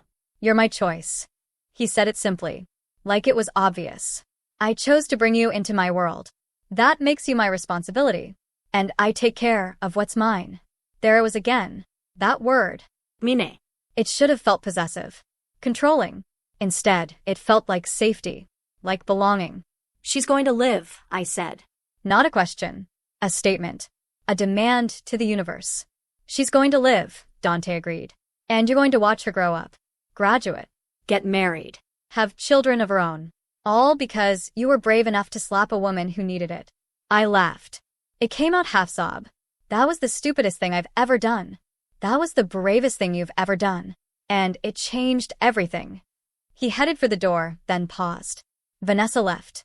She won't be back tonight. Try to get some rest. Friday is going to be a long day. After he left, I lay down next to Emma, listened to her breathe, felt her small body warm against mine. And I let myself hope. Really hope. For the first time in months. The next 3 days were a blur. Pre-op appointments. Tests. Consultations with Dr. Reeves, who was exactly as competent and confident as Dante had promised. Emma was scared but trying to be brave. She held my hand through every blood draw, every EKG, every frightening machine. Will it hurt? She asked the night before surgery. You'll be asleep, baby. You won't feel anything. And when I wake up, my heart will be better? When you wake up, you'll be on your way to being completely better. It'll take time. But yes. Better. Will you be there? When I wake up, I'll be right there. I promise. I won't leave you. She nodded. Squeezed my hand. I'm scared, Mommy. Me too, baby. But we're brave together, right? We can be scared and brave at the same time. Okay. She took a deep breath. I'm brave. You're the bravest person I know. Friday morning came too fast and too slow. We arrived at the hospital at 5 a.m. Emma in her special hospital gown with the teddy bears on it. Me in clothes I couldn't remember choosing. Dante appeared in the pre-op room, surprising me. You came. Of course I came. He handed Emma a stuffed animal. A white rabbit with a red ribbon around its neck. This is for you. For luck. Emma hugged the rabbit tight. What's her name? Whatever you want to name her. Hope. Her name is Hope. Emma looked up at him with those big brown eyes. Thank you, Mr. Moretti. You're welcome, sweetheart. And you can call me Dante. Dante. She tried it out. Smiled. I like that name. The surgical team came to take her back. I held her hand until the last possible second. Watched her disappear through double doors. Then I stood there in the empty hallway and tried not to fall apart. Dante's arm came around my shoulders. She's going to be fine. You keep saying that, because it's true. He guided me to the surgical waiting room. Come on. It's going to be a long day. 7 hours. That's how long the surgery took. 7 hours of pacing. Of checking my phone every 30 seconds. Of drinking bad coffee and trying not to imagine the worst. Dante stayed the entire time. He made phone calls. Answered emails. Ran his empire from a plastic chair in a surgical waiting room. But he never left. Never suggested I'd be fine alone. He just stayed. Around hour 5, Marcus called him. I only heard Dante's side of the conversation. Not today, Marcus. I'm busse. A pause. That's not your concern. Another pause. His expression darkened. We'll discuss it Monday. Not before.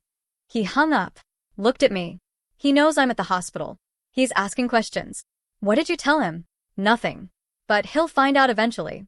He has resources. Connections. Dante's jaw tightened. The timeline is accelerating. The construction deal is closing Monday instead of the 30th. They moved it up. Why? Because Marcus suspects something. He's nervous. He wants to grab the money and run before I can stop him. He leaned forward, elbows on his knees. Which means we have 3 days. 3 days to finalize everything. To make sure every account is protected. Every asset is secured. And then what? Then we let them take what they think is theirs. And we watch them realize too late that they've stolen nothing but air. Before I could respond, Dr. Reeves appeared in the doorway, still in his surgical scrubs, tired but smiling. The surgery was a success. Everything else fell away. Marcus, Vanessa, money, betrayal. None of it mattered. Emma was alive. Emma was going to be okay. I stood up on shaking legs. Can I see her? She's in recovery. She'll be there for another hour. Then we'll move her to ICU. You can see her then. He put a hand on my shoulder. She did great. Better than expected. Her heart responded beautifully to the transplant. Barring complications, she should make a full recovery. I couldn't speak. Couldn't do anything but nod. Dr. Reeves smiled, squeezed my shoulder once, and left. Dante pulled me into a hug. Not romantic. Just human. Just comfort. And I let myself cry against his chest. Relief. Gratitude. Joy. Terror. Everything at once. Thank you, I whispered. Thank you for saving her. You saved her. You fought for her. I just opened some doors. He pulled back, looked at me with those dark eyes that were somehow gentle. But you're welcome. And I'm glad I could help. 2 hours later, I sat beside Emma's bed in the ICU. She was pale, tubes and wires everywhere, machines beeping steadily. But her chest rose and fell. Her new heart beat strong and steady on the monitor. She was alive. Dante left around 8. Emergency meeting, he said. Something about Marcus. He kissed my forehead before he left. Casual. Natural. Like we'd been doing this for years instead of days. I stayed with Emma. Held her hand. Whispered promises about all the things we'd do when she recovered. Parks and movies and normal kid stuff. Everything she'd missed being sick. Around midnight, a nurse came to check Emma's vitals. A nurse I hadn't seen before. Younger. Nervous. She avoided my eyes while she worked. Are you new? I asked. Started last week. She adjusted Emma's 4. How long have you been here? All day. Since 5 this morning. You must be exhausted. I've fine. She finished her checks, started to leave. At the door, she turned back. Miss Holland? Someone asked me to give you a message. My blood went cold. What message? They said to tell you that Mr. Moretti isn't who you think he is. That you should be careful. That people who get too close to him tend to disappear. She wouldn't look at me. I'm just passing along what I was told. I don't know anything else. Who told you to say that? I can't say. I'm sorry. She hurried out before I could ask anything else. I sat there in the dim ICU light, my heart racing. Someone was trying to scare me. Trying to make me doubt Dante. Trying to drive a wedge between us right when everything was coming to a head. Marcus. It had to be Marcus. He knew Dante was protecting me.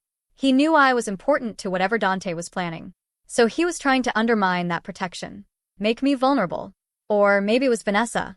Jealous and vindictive and desperate to remove any competition.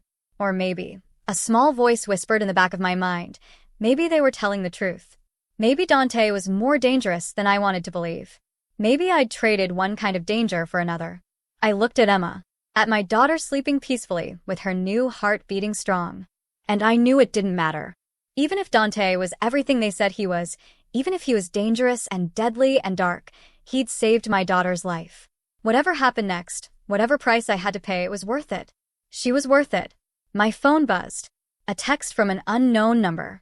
When I opened it, my hands started shaking. It was a photo. Dante and me. From earlier today. In the waiting room. His arm around my shoulders.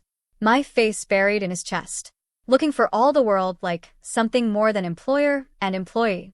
The caption read, "He protects what he owns. But what happens when someone else wants to own you too?" TikTok, Grace. Time is running out. I deleted the text, blocked the number. But I couldn't delete the fear that had wrapped itself around my chest like a vice. Someone was watching us. Someone knew more than they should. Someone was planning something that involved me. And I had absolutely no idea how to protect myself or my daughter from a threat I couldn't even see. Emma recovered faster than anyone expected. 3 days in ICU. 4 days in a regular room. By the end of the week, she was sitting up, eating real food, asking when she could go home. "Soon, baby," I told her, brushing hair from her forehead. "The doctors want to make sure everything is perfect first." "I feel perfect," she smiled. That gap-toothed smile that made everything worth it. "My chest doesn't hurt anymore, Mommy. I can breathe all the way." "I know, sweetheart. That's your new heart working exactly how it should." "Will I have to be careful forever?" "For a while. But not forever. One day, you'll be able to run and play like any other kid." Her eyes lit up. "Can I play soccer?" Maybe. "We'll see what the doctors say." Dante visited every day, sometimes twice. He brought books, toys, balloons. He sat with Emma and read to her while I caught a few hours of sleep in the chair by her bed. He never complained, never acted like he had better things to do. The construction deal closed on Monday, like he'd said. $15 million transferred into accounts Marcus thought were Dante's. Marcus and Vanessa thought they'd won. They had no idea the money had hit accounts I controlled. Accounts they couldn't touch. "It's done," Dante told me Tuesday morning. "They have access to nothing. Empty accounts with impressive balances that will disappear the moment they try to move them." When will they realize? Soon. Maybe tonight. Maybe tomorrow. They're planning to leave Wednesday. His expression was cold. Satisfied. "They won't make it to the airport." I should have asked what that meant. Should have pressed for details. But I didn't want to know. Didn't want the specifics of how Dante dealt with betrayal. Emma was being discharged Wednesday morning. I was packing her things when Jennifer appeared in the doorway. Her face was pale, her hands shaking. "Grace, you need to come with me. Now." "What's wrong?" "Just come. Please." She looked terrified. Actually terrified. Jennifer, who never showed emotion. I followed her to the hospital parking garage. Dante's car was there.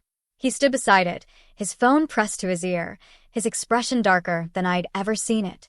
When he saw me, he ended the call. "Get in the car. Both of you." "What's happening?" "Marcus knows. I don't know how, but he knows. About the accounts. About you. All of it." He opened the back door. "We need to move you somewhere safe.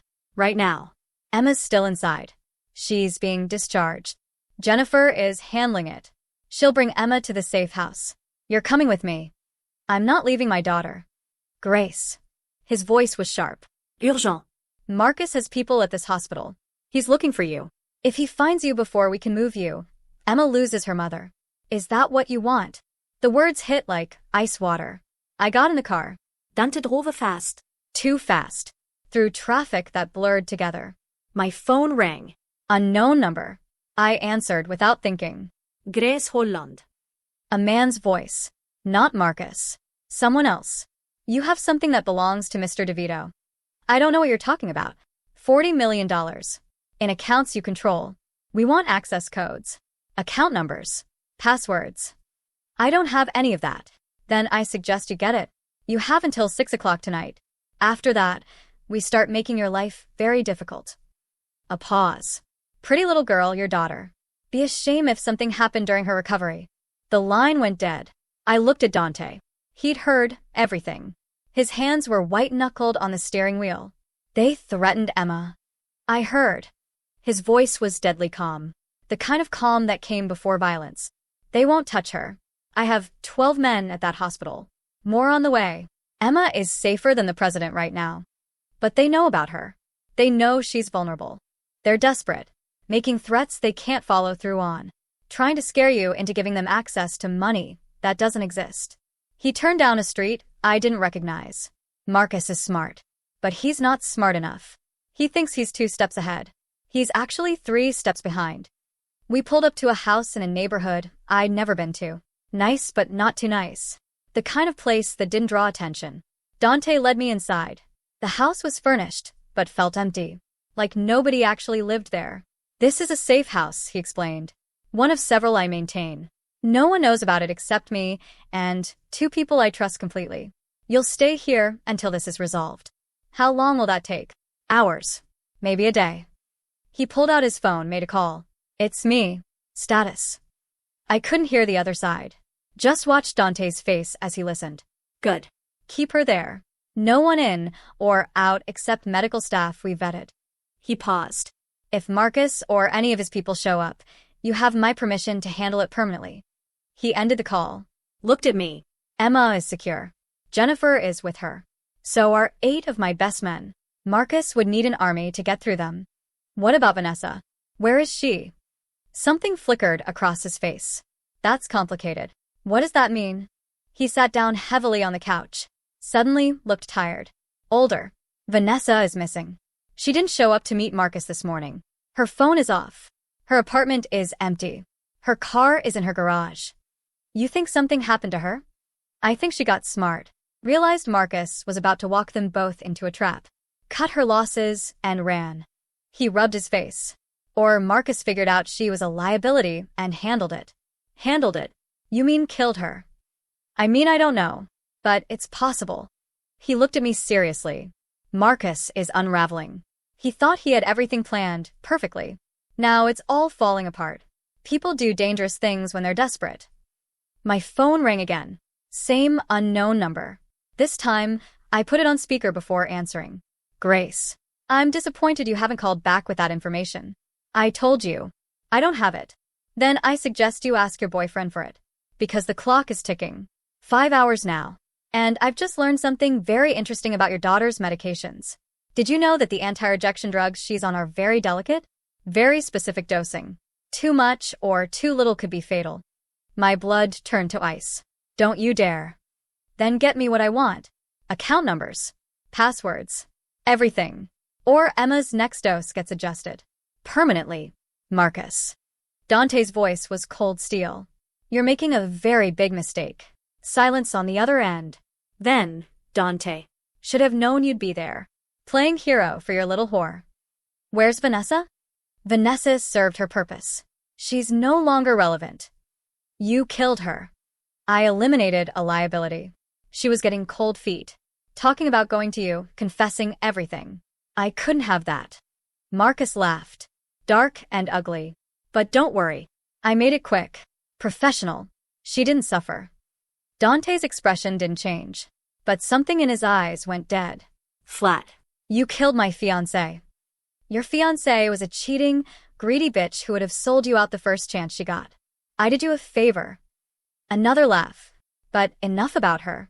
Let's talk about Grace. About Emma. About how much they mean to you. Because I'm betting it's enough to make you give me what I want. You're not getting anything.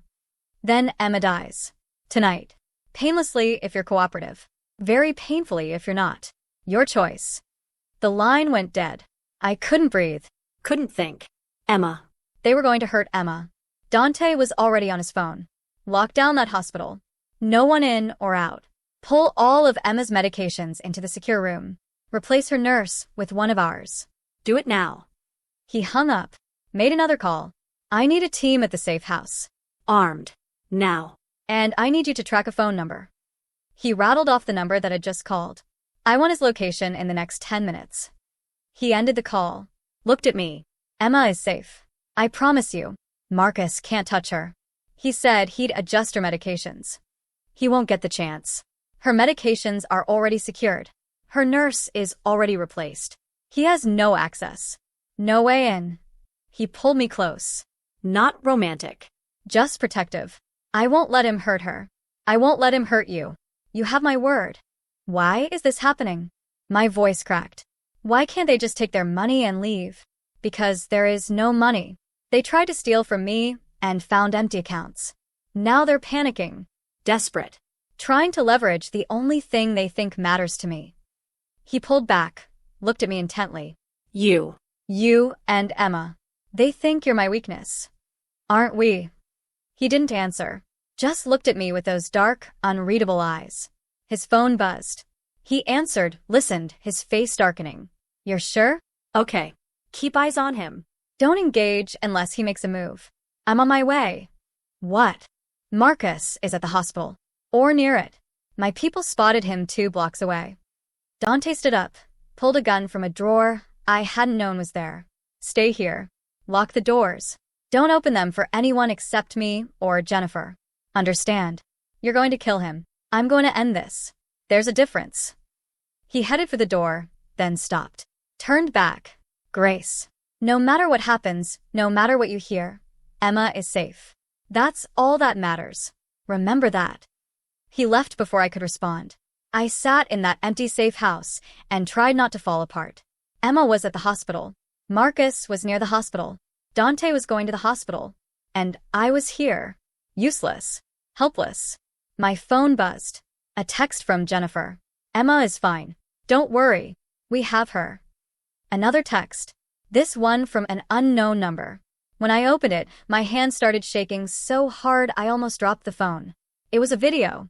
Emma in her hospital bed, sleeping peacefully. The timestamp said 3 minutes ago. The caption, she looks so peaceful. Would be ashamed to wake her. But we will if we have to. Last chance, Grace. The codes. Now. I called Dante. No answer. Called Jennifer. Straight to voicemail. Called the hospital. They couldn't tell me anything about patient information. Another text. Time's up. Say goodbye to your daughter. I ran for the door, threw it open, and froze. Marcus stood there, gun in hand, smiling. Hello, Grace. Going somewhere? Marcus pushed me back inside with the barrel of his gun. His smile was friendly. His eyes were dead. Sit down. Let's have a conversation.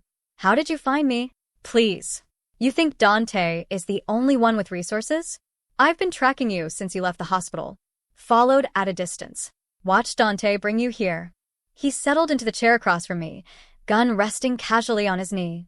He's predictable. Always has been. Thinks he's 3 steps ahead, but he's not. Not this time.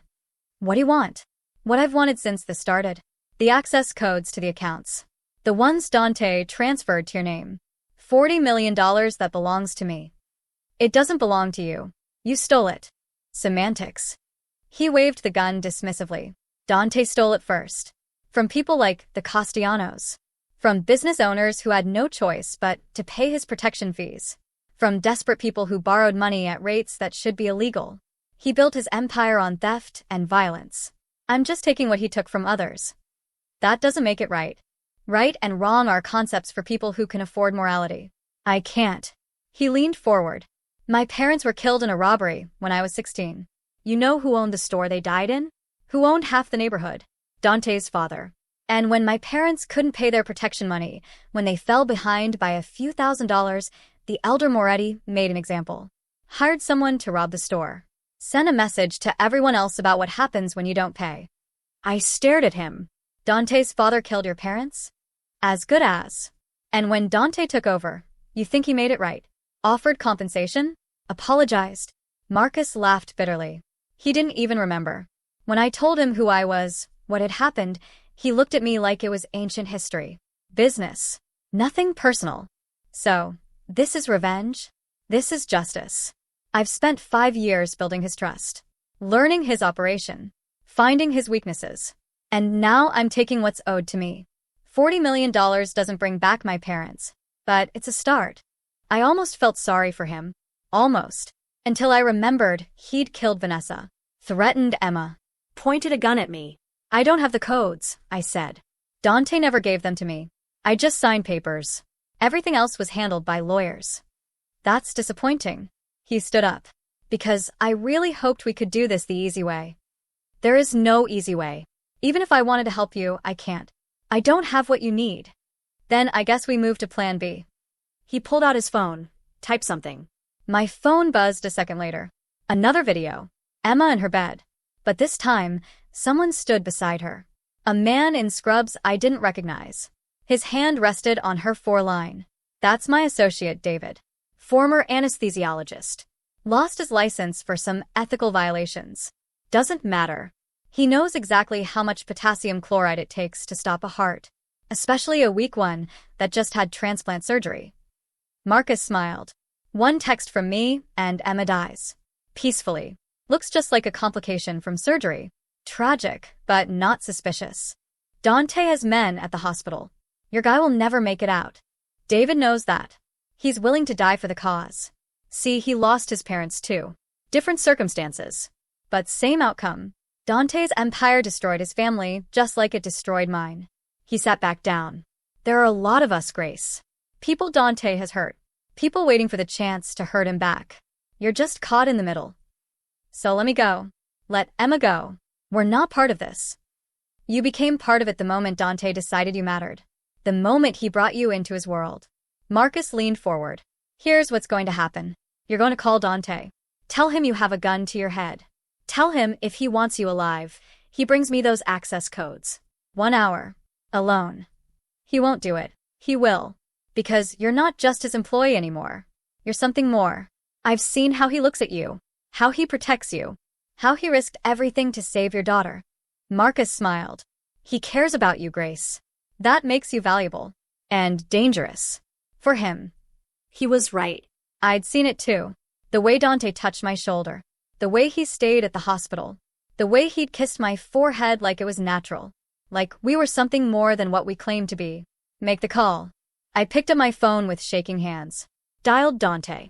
He answered on the first ring. Grace. Are you okay? No. My voice cracked. Marcus is here. He has a gun. He has someone at the hospital with Emma.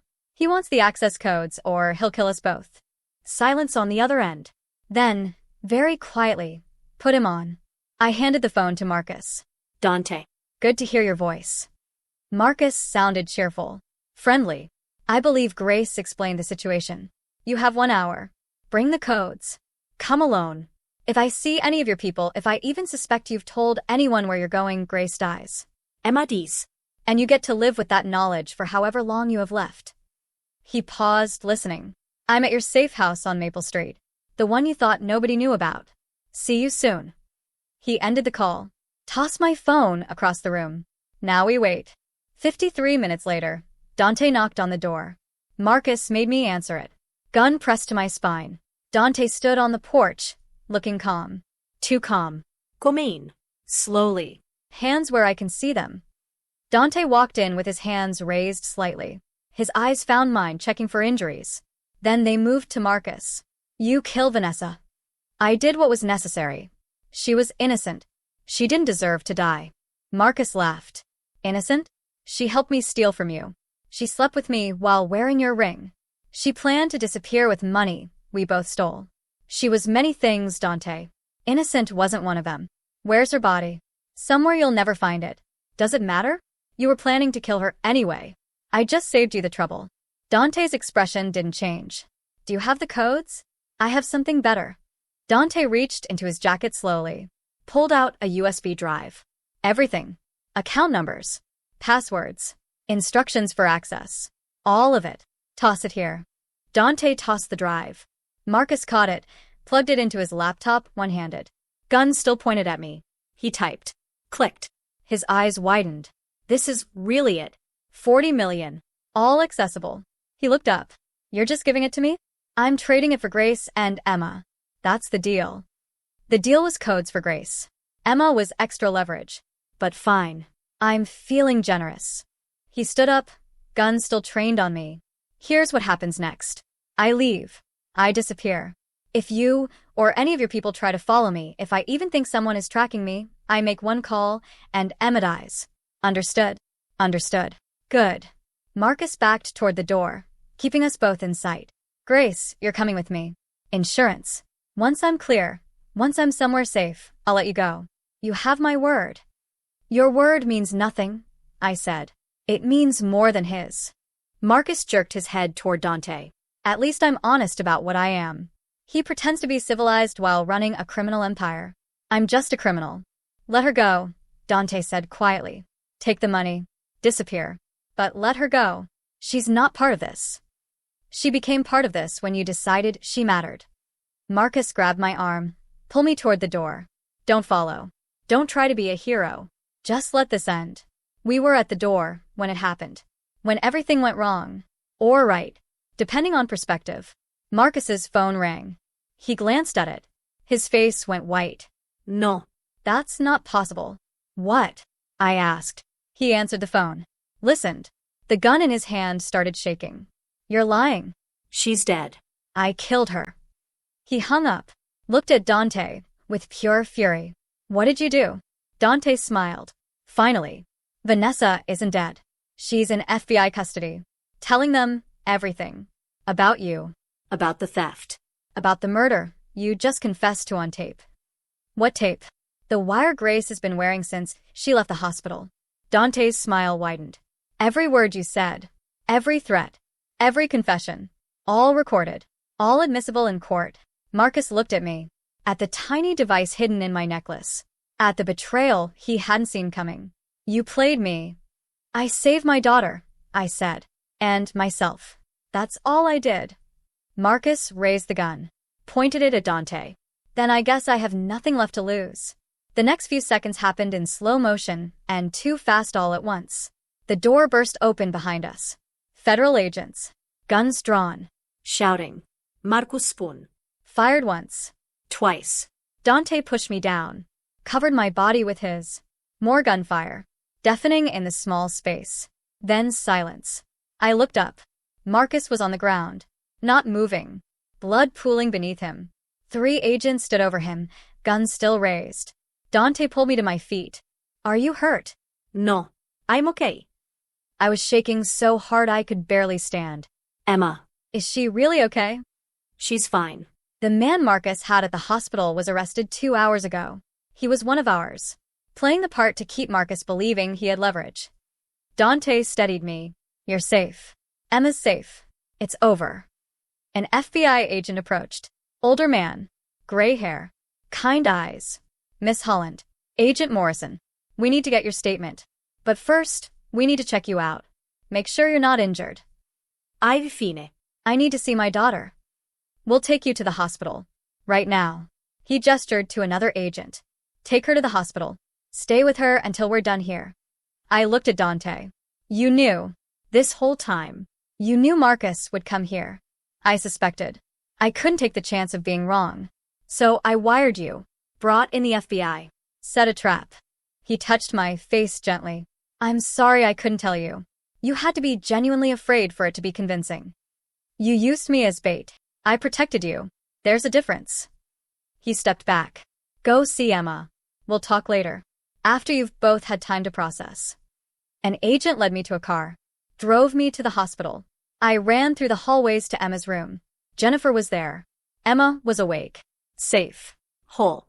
Mommy. She held out her arms. I grabbed her, held her tight, tried not to cry.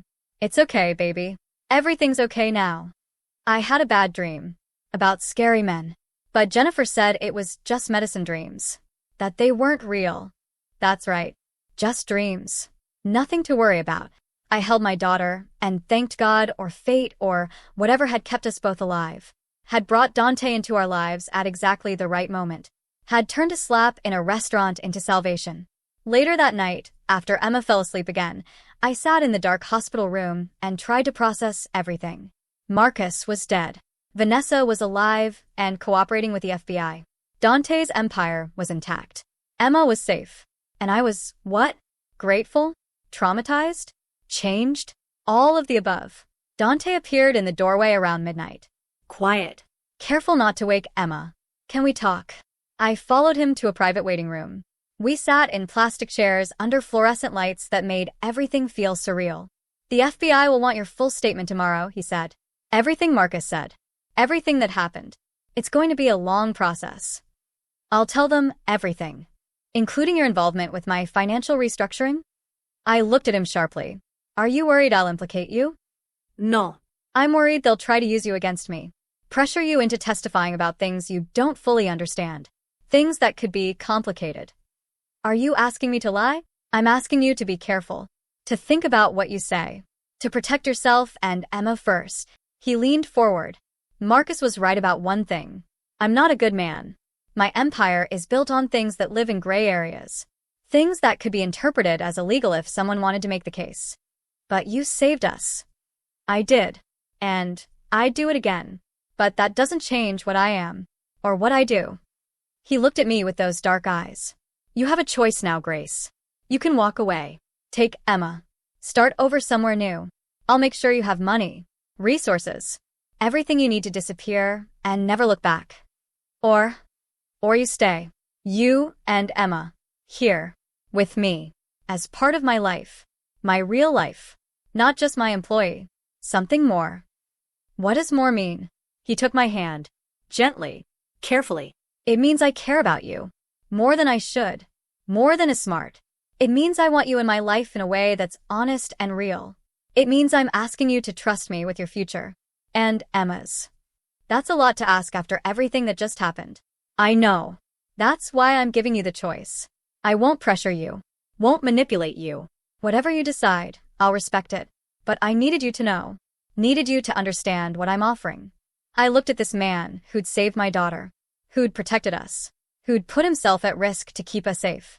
Who'd just offered me a future I hadn't dared dream about. Can I think about it? Take all the time you need. He stood up. I'll be around. When you're ready to decide, you know where to find me.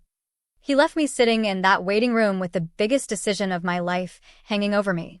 Stay with a man who operated in shadows but had shown me nothing but light. Or walk away with my daughter and never look back. What I didn't know yet was that the choice had already been made for me. By forces neither of us had anticipated. By consequences that were just beginning to unfold. Because Vanessa wasn't finished. And her testimony was about to reveal secrets that would shake everything Dante and I had built. 3 days later, Emma was discharged from the hospital. 3 days of FBI interviews. 3 days of statements and questions and paperwork. 3 days of trying to explain how I'd ended up in the middle of a federal investigation into organized crime without actually being involved in organized crime.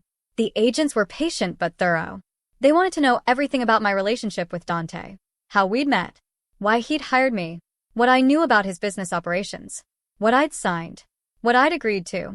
I told them the truth. Most of it anyway. The parts that mattered. The parts that wouldn't send an innocent single mother to prison for financial crimes she didn't understand. Agent Morrison was the one who finally explained what I'd stepped into. Miss Holland, on paper, you own $40 million in assets tied to known criminal enterprises. Money laundering. Racketeering. Fraud. Even if you didn't know what you were signing, even if Dante manipulated you into it, legally you're exposed. So, what does that mean? It means you need a lawyer. A very good one. And it means you need to decide how cooperative you're willing to be. Cooperative how? He looked uncomfortable. Dante Moretti has been on our radar for years. But we've never been able to make anything stick. He's too careful. Too smart. Too protected. But you have access. You've seen things. Heard things. If you are willing to testify, you want me to turn on him. We want you to tell the truth. If that truth happens to implicate him in illegal activity, that's not your fault. That's his. I thought about Dante staying at the hospital, about his hand on my shoulder, about the way he'd covered my body with his when Marcus started shooting, about how he'd given me a choice instead of pressuring me. I need to talk to my lawyer. Morrison nodded. Smart. Here's my card. When you're ready to talk, call me. The sooner you cooperate, the better we can protect you. The lawyer Dante sent was a woman named Rebecca Walsh. Expensive suit. Harvard law degree on her wall. She listened to everything without judgment, then laid out my options in clear, brutal terms. Option 1. You cooperate with the FBI. Testify against Dante. They'll offer you immunity in exchange for your testimony. You walk away clean. Dante goes to prison for a very long time. And if I don't cooperate? Option 2. You assert your Fifth Amendment rights. Don't testify. Don't cooperate. The FBI can't force you to incriminate yourself. But that doesn't make the legal liability disappear. You're still on paper as the owner of those assets. If they build a case, you could be charged as an accessory. Money laundering at minimum. Possibly racketeering under RICO statutes. So, either way I'm screwed. Not necessarily. Option 3. Dante dissolves the corporate structures. Transfers everything back to entities that don't include you. You get removed from all the paperwork. Legally, you had a brief association with his business interests that's now terminated. Much harder to build a case against someone who's no longer involved. Can he do that? He already has. As of this morning, You're off every document, every account, every corporate structure. Legally, you're no longer tied to his businesses in any way. He let me go. He protected you. Again. Rebecca closed her briefcase. The FBI has nothing on you now. They can ask you to testify, but without the financial connection, your testimony is just that of a former employee who observed some things. Circumstantial at best. Not enough to build a case. Why would he do that? If I testify, I could destroy him. Because he's betting you won't. He's betting that what you shared, what he did for you and Emma, matters more than any deal the FBI can offer. She stood up. The question is he right? After she left, I sat in the hospital room with Emma and tried to figure out what kind of person I'd become.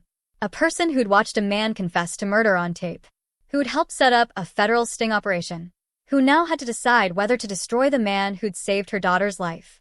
Emma colored in a new coloring book Dante had sent over. She hummed while she worked, completely oblivious to the impossible choice her mother was facing. My phone rang. Dante. Rebecca told me you met. Did she explain everything? She did. Thank you for removing me from all the paperwork. I should never have put you on it in the first place. That was selfish. Dangerous. He paused. The FBI is going to pressure you to testify. I want you to know you don't owe me anything. If you need to cooperate to protect yourself and Emma, I understand. You're giving me permission to destroy you? I'm giving you permission to make whatever choice you need to make. Without guilt. Without obligation. His voice was soft. You've been through enough, Grace. I won't add to that by making you feel like you owe me something. You saved Emma's life. And you saved mine. By showing me what it's like to care about someone more than yourself. By reminding me that there's more to life than revenge and money and power. He took a breath. Whatever you decide, know that meeting you changed me. For the better. And I'll always be grateful for that. He hung up before I could respond. That night, Vanessa came to see me. She showed up at the house Dante had moved us to. A smaller place. Safer. Less conspicuous. She looked different. No makeup. Hair pulled back. Dressed in jeans and a sweater instead of designer clothes. She looked young. Almost vulnerable. Can I come in? I should have said no. Should have slammed the door in her face. But something in her expression made me step aside. She sat on my couch like she belonged there. I know you have no reason to listen to me, but I need to tell you some things. Things the FBI doesn't know. Things Dante doesn't know.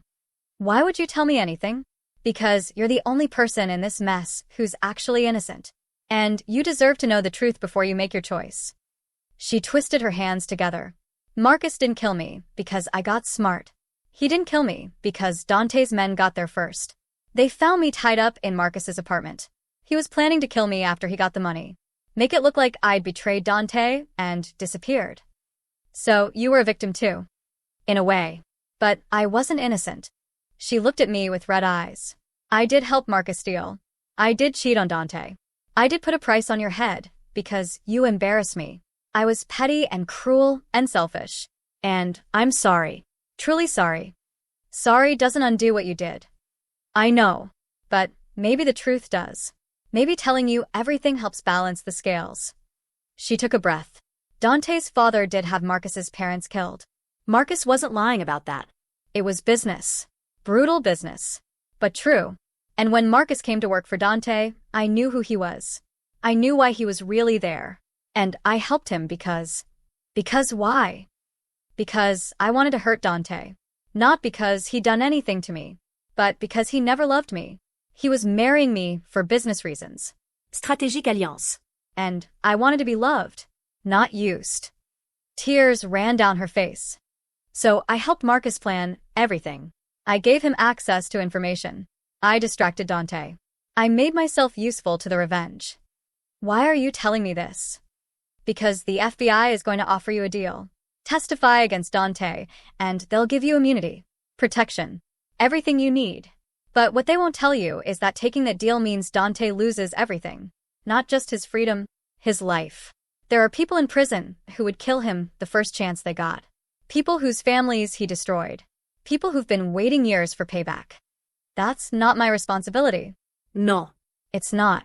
But you should know what your testimony actually means. You should know that choosing the FBI means choosing Dante's death. She stood up. I'm cooperating with them. I'm telling them everything. About Marcus. About the theft. About Dante's operations. I'm buying my freedom with his. But at least I'm doing it with my eyes open. At least I know what I'm doing. And you can live with that? I don't know. Ask me in a year. If I'm still alive. She walked to the door, then turned back. For what it's worth, I think Dante actually cares about you. Really cares. Not for business. Not for strategy. Just because. That's rare in our world. Maybe even worth protecting. She left me standing in my living room with even more to think about. Over the next week, the pressure mounted. Agent Morrison called daily. Sent letters. Showed up at my door with offers that got progressively better. Full immunity. Witness protection. Financial support. Everything I could need to start over somewhere safe. All I had to do was tell them what I knew. About Dante's businesses. His associates. His operations. Just the truth. Nothing more. Dante stayed away. Gave me space. Gave me time to think. He sent Emma gifts. Cards. Books. But he didn't call. Didn't pressure. Didn't try to influence my decision. Jennifer visited instead. Brought groceries. Helped with Emma. Made sure we had everything we needed. One day, while Emma napped, she sat with me over coffee. He's giving you the space to choose, she said. Even though it's killing him. Even though he knows you might choose to destroy him. He's respecting your agency. That's who he is. When he cares about someone. Did he care about Vanessa? No. Vanessa was business. Strategy. She knew that. He was always honest about what their relationship was. Jennifer added sugar to her coffee. But you're different. With you, it's real. I've worked for him for 8 years. I've never seen him like this with anyone. Like what? Vulnerable. Open. Human.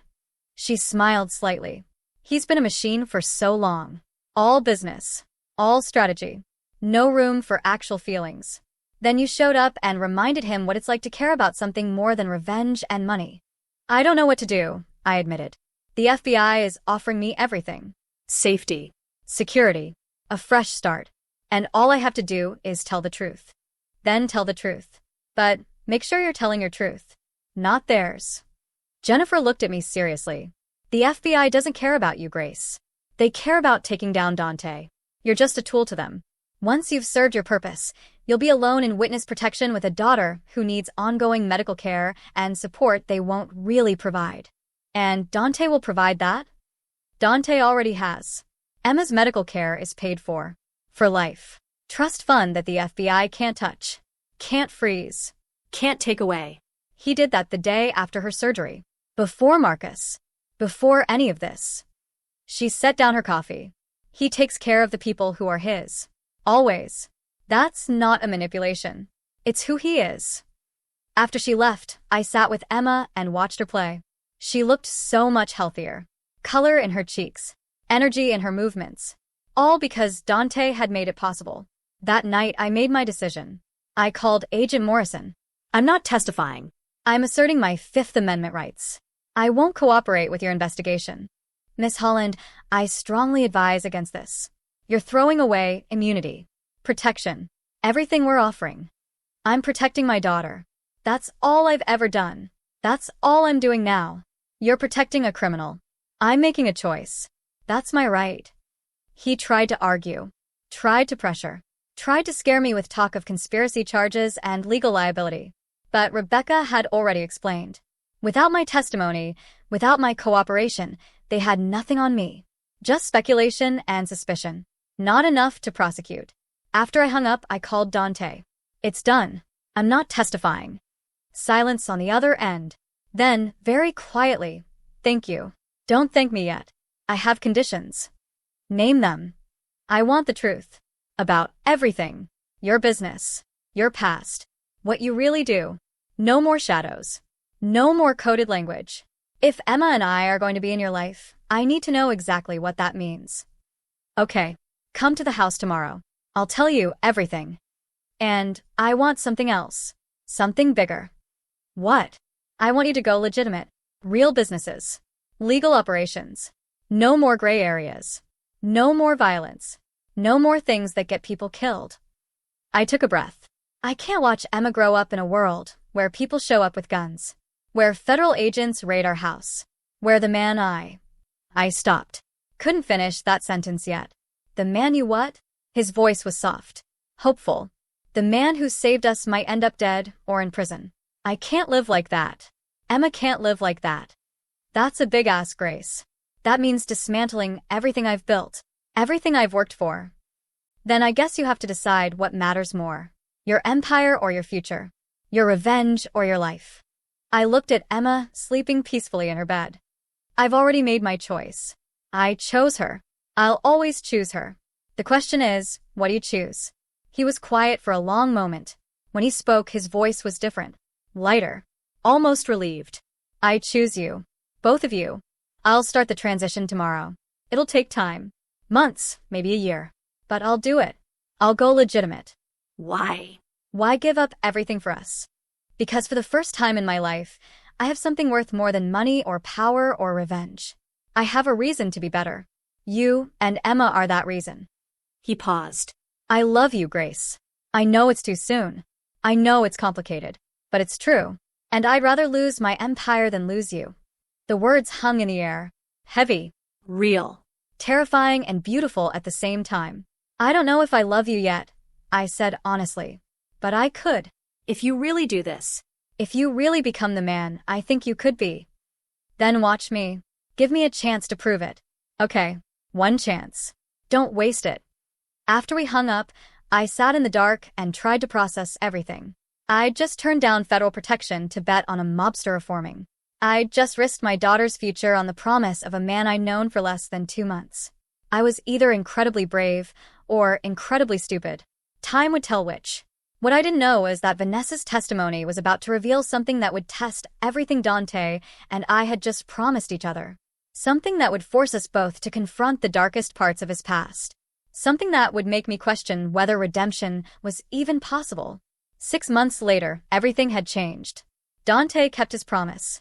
He'd spent every day since that phone call dismantling his empire and rebuilding something legitimate. Construction companies went clean. Restaurants operated within the law. Real estate deals happened in daylight instead of shadows. It wasn't easy. There were people who didn't want to let him go. People who saw his transition as weakness. People who tried to pull him back into the darkness. But he held firm. For me. For Emma. For the future we were building together. Emma thrived. Her new heart was strong. She could run and play like any other kid. She'd started kindergarten. Made friends. Lived a normal life that 6 months ago seemed impossible. And Dante and we were figuring it out. Taking it slow. Learning each other. Building something real on a foundation of honesty and trust that hadn't existed in the beginning.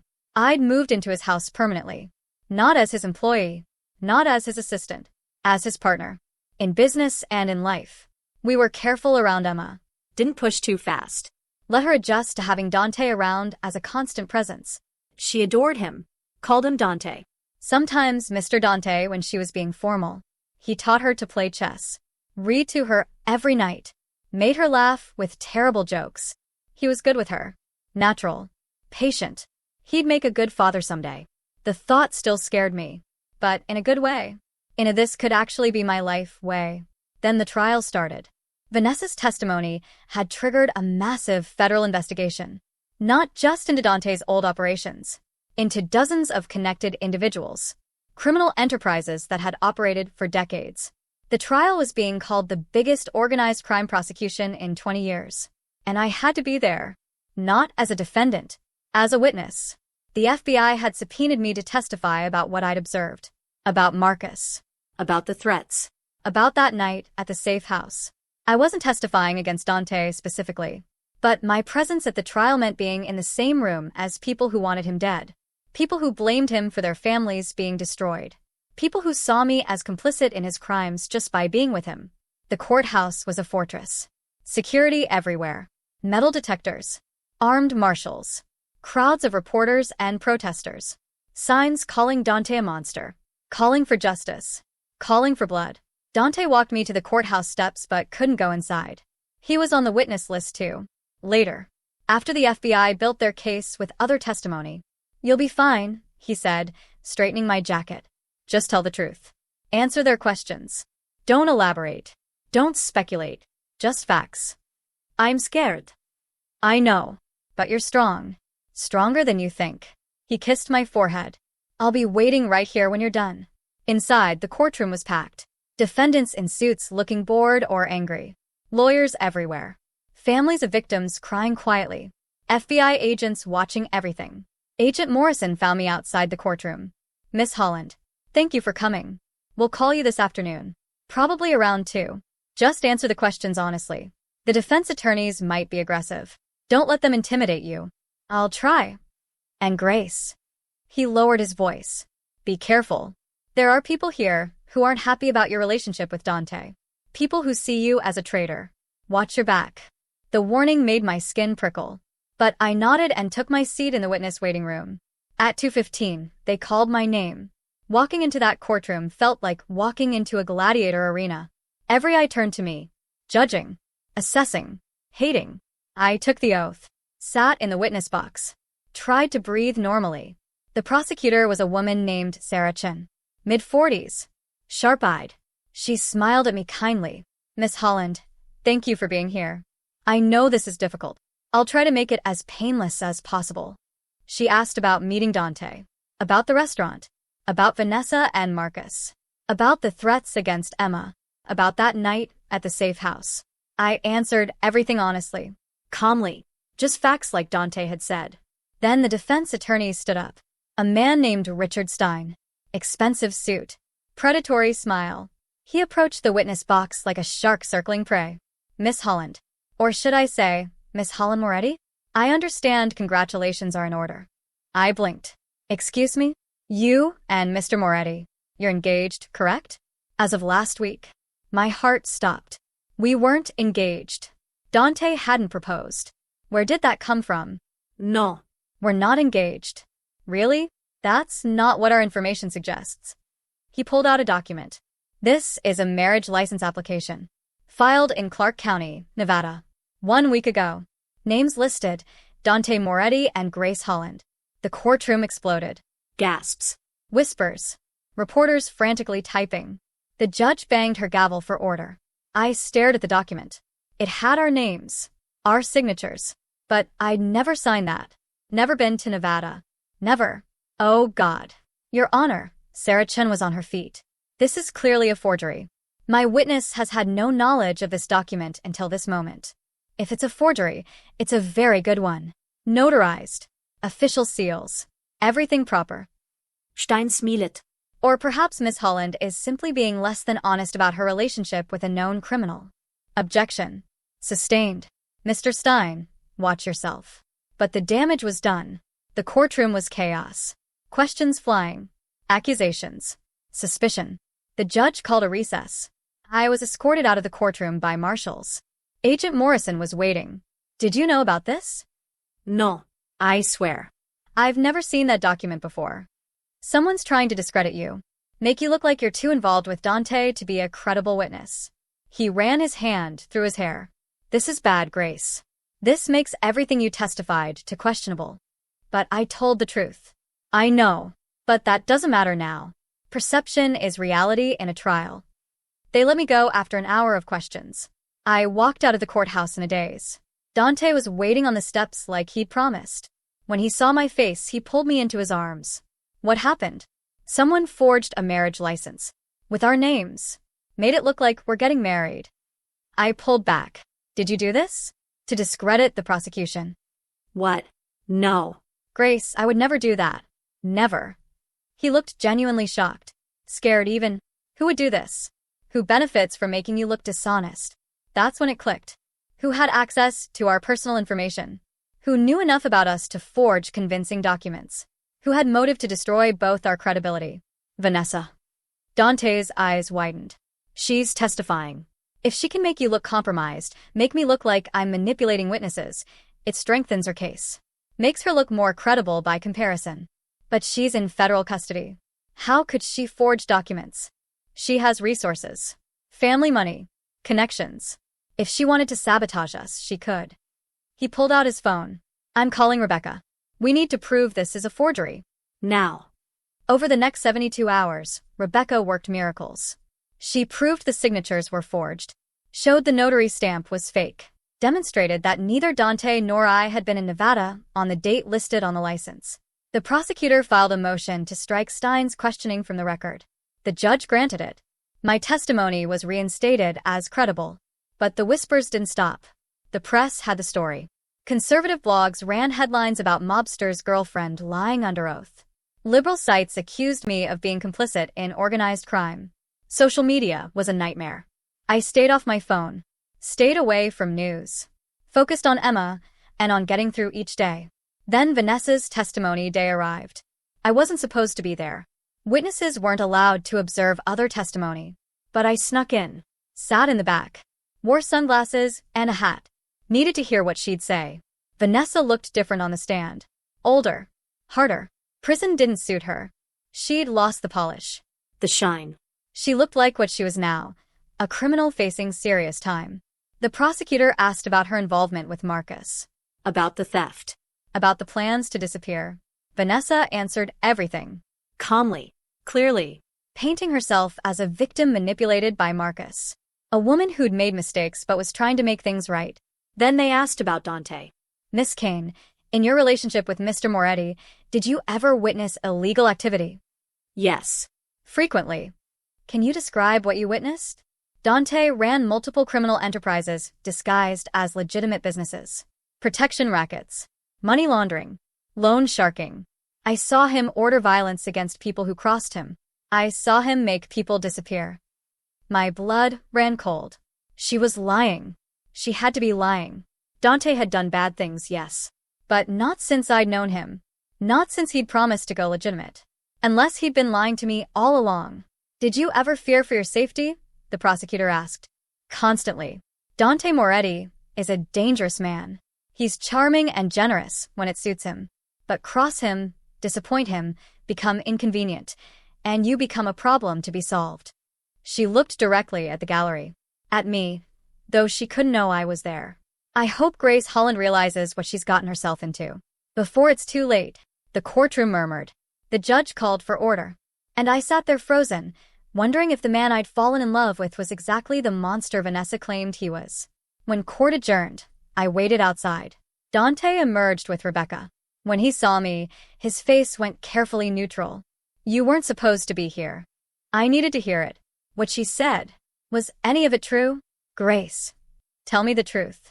Did you order people killed? Make them disappear? All the things she described. He looked at me for a long moment.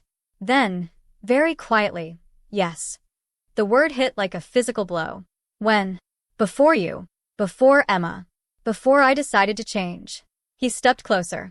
Everything Vanessa described happened. I'm not proud of it, but I can't change it. I can only be different going forward. How do I know you're really different? How do I know this isn't all an act? You don't. You have to trust me. Trust what we've built. Trust that the man you know now is who I really am. The man I know now is the same man who did those things. Yes. I'm both people. I was that man. I am this man. Both things are true.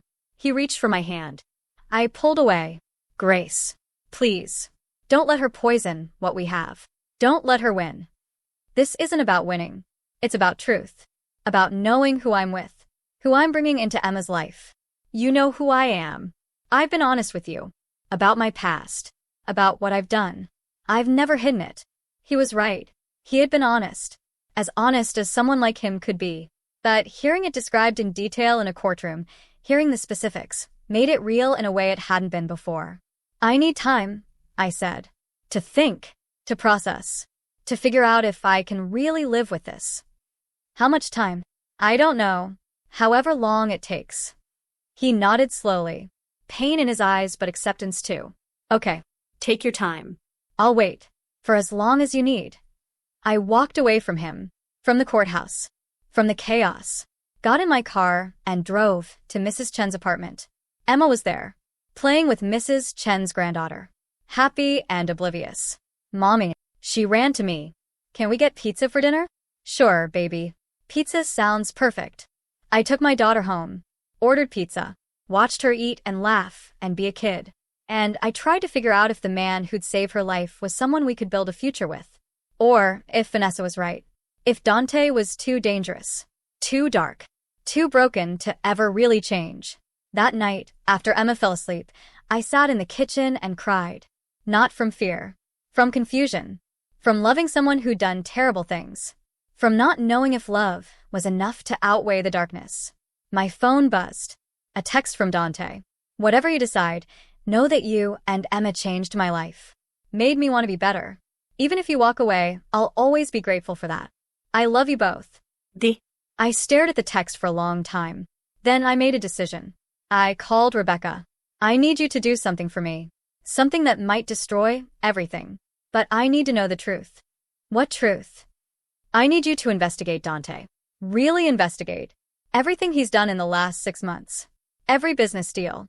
Every associate he's met with. Every transaction.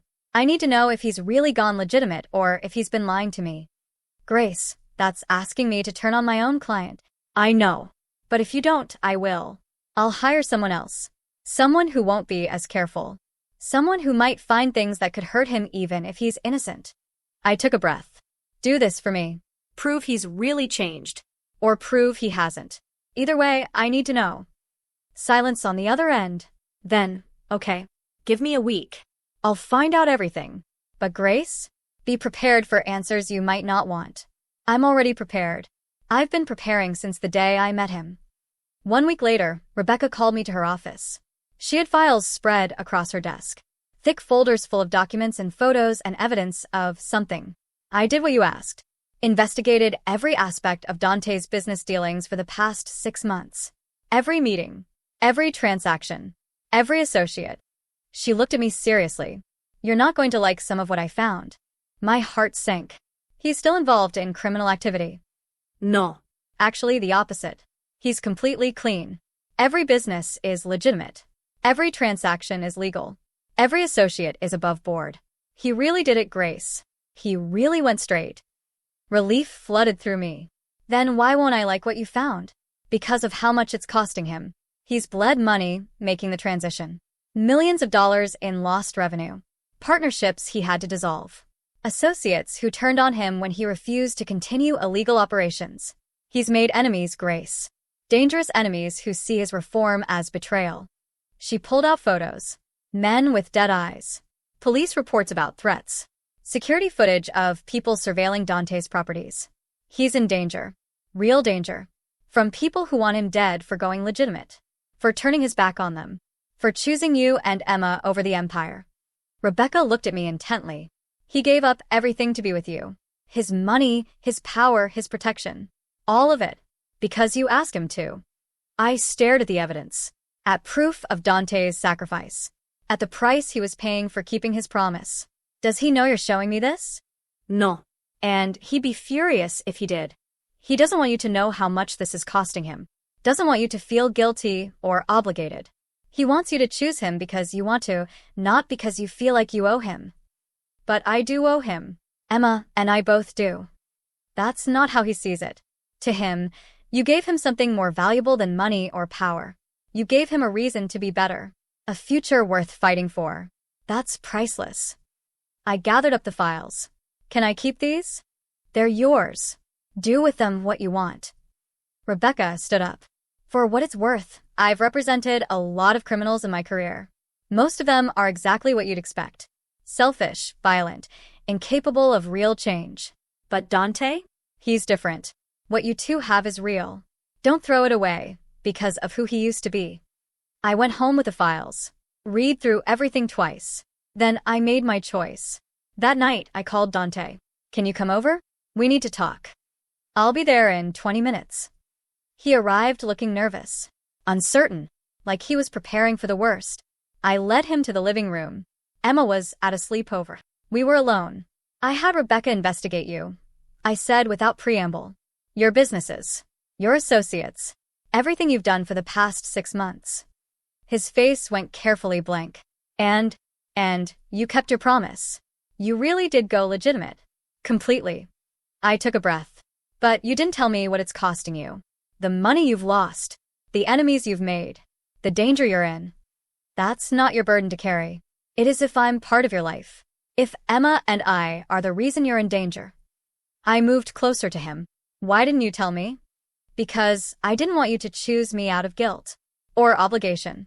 I wanted you to choose me because you love me, because what we have is worth the risk. Do you really think I'm that shallow? That I'd only stay with you because I feel like I owe you something? No. I think you're the most honest person I've ever met, and I didn't want to manipulate that honesty with information that might make you feel trapped. I looked at this man, this complicated, damaged, trying so hard to be better man, and I knew. I love you, I said. Simply. Clearly. Not because you saved Emma. Not because you protected us. Not because you gave up your empire. I love you because you're the only person who's ever seen me as more than just a struggling single mom. Because you believe in me when I don't believe in myself. Because you make me want to be brave. His eyes filled with something that looked like hope. You love me? I love you. And I'm choosing you. Danger and all. Past and all. Whatever comes next, we face it together. He pulled me into his arms. Held me like I was something precious. Something worth protecting. Are you sure? Because once you make this choice, there's no going back. You'll be tied to me. To my past. To whatever consequences come from that. I'm sure, but I have conditions. Name them. We get married. For real this time. Not a forged license. A real wedding. With Emma as the flower girl and all the normal things normal people do. He smiled. Really smiled. Done. What else? We leave the city. Start over somewhere new. Somewhere your enemies can't find us easily. Build a life that's just ours. Where do you want to go? Somewhere with good schools for Emma. Somewhere quiet. Somewhere we can be normal. I can do normal. I think. He kissed my forehead. Anything else? Yeah. One more thing. When we get married, when we build our life, I need you to promise me something. What? Promise me you'll keep being honest. Even when it's hard. Even when the truth is ugly. No more secrets. No more protection through ignorance. If we're doing this, we do it as equals. Partners. In everything. I promise. Complete honesty. No matter what. He pulled back, looked at me seriously. And I have a condition too. What? Let me adopt Emma. Legally. Make her my daughter. Not because you owe me, but because I love her. Because I want to be her father in every way that matters. Tears spilled down my cheeks. Are you serious? Completely. If you'll let me. If she'll have me. She adores you. She already sees you as her dad. Then let's make it official. Let's be a real family. All three of us. I kissed him. Finally. After months of tension and restraint. Finally let myself acknowledge what I'd been feeling since that first day in the hospital when he'd stayed by my side. This was love. Messy and complicated and built on a foundation of trauma and trust. But real. As real as anything I'd ever felt. Yes, I whispered against his lips. Yes to all of it. The wedding. The move. The adoption. All of it. Thank God. He held me tighter. I was terrified you'd say no. That Vanessa's testimony would poison everything. That you'd walk away. I almost did. But then I realized something. Everyone has a past. Everyone has done things they're not proud of. The question isn't who you were. It's who you're becoming. And the man you're becoming is someone I want to spend my life with. We sat there on the couch, holding each other, planning our future. A future that seemed impossible 6 months ago. A future built on second chances and hard choices and love that was stronger than fear. The trial continued. Vanessa was sentenced to 15 years for her role in the theft and conspiracy. Other defendants got similar sentences. The FBI dismantled several criminal organizations. But Dante wasn't charged. Because he'd already dismantled his own operation. Went legitimate before they could make a case. Agent Morrison wasn't happy about it.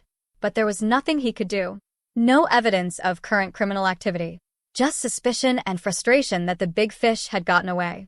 3 months later, Dante and I got married in a small ceremony in Montana. Mountains and fresh air and miles from the city. Emma wore a white dress and carried a basket of flowers. She took her role as flower girl very seriously. Mrs. Chin came. Jennifer came. Rebecca came. A handful of people who'd become family through the chaos. No press. No spectators. No reminders of who Dante used to be. Just us and the people who mattered starting over. The judge who married us was a woman named Sarah. Mid-60s. Kind eyes. When she pronounced us married, when Dante kissed me for the first time as my husband, Emma cheered and jumped up and down. Does this mean Dante is my dad now? If you want him to be, I said. She threw her arms around his legs. I want you to be my dad. Forever. Dante picked her up, spun her around, both of them laughing. And I watched the two people I loved most in the world be happy together. Truly happy. This was what redemption looked like. Not perfection. Not erasing the past.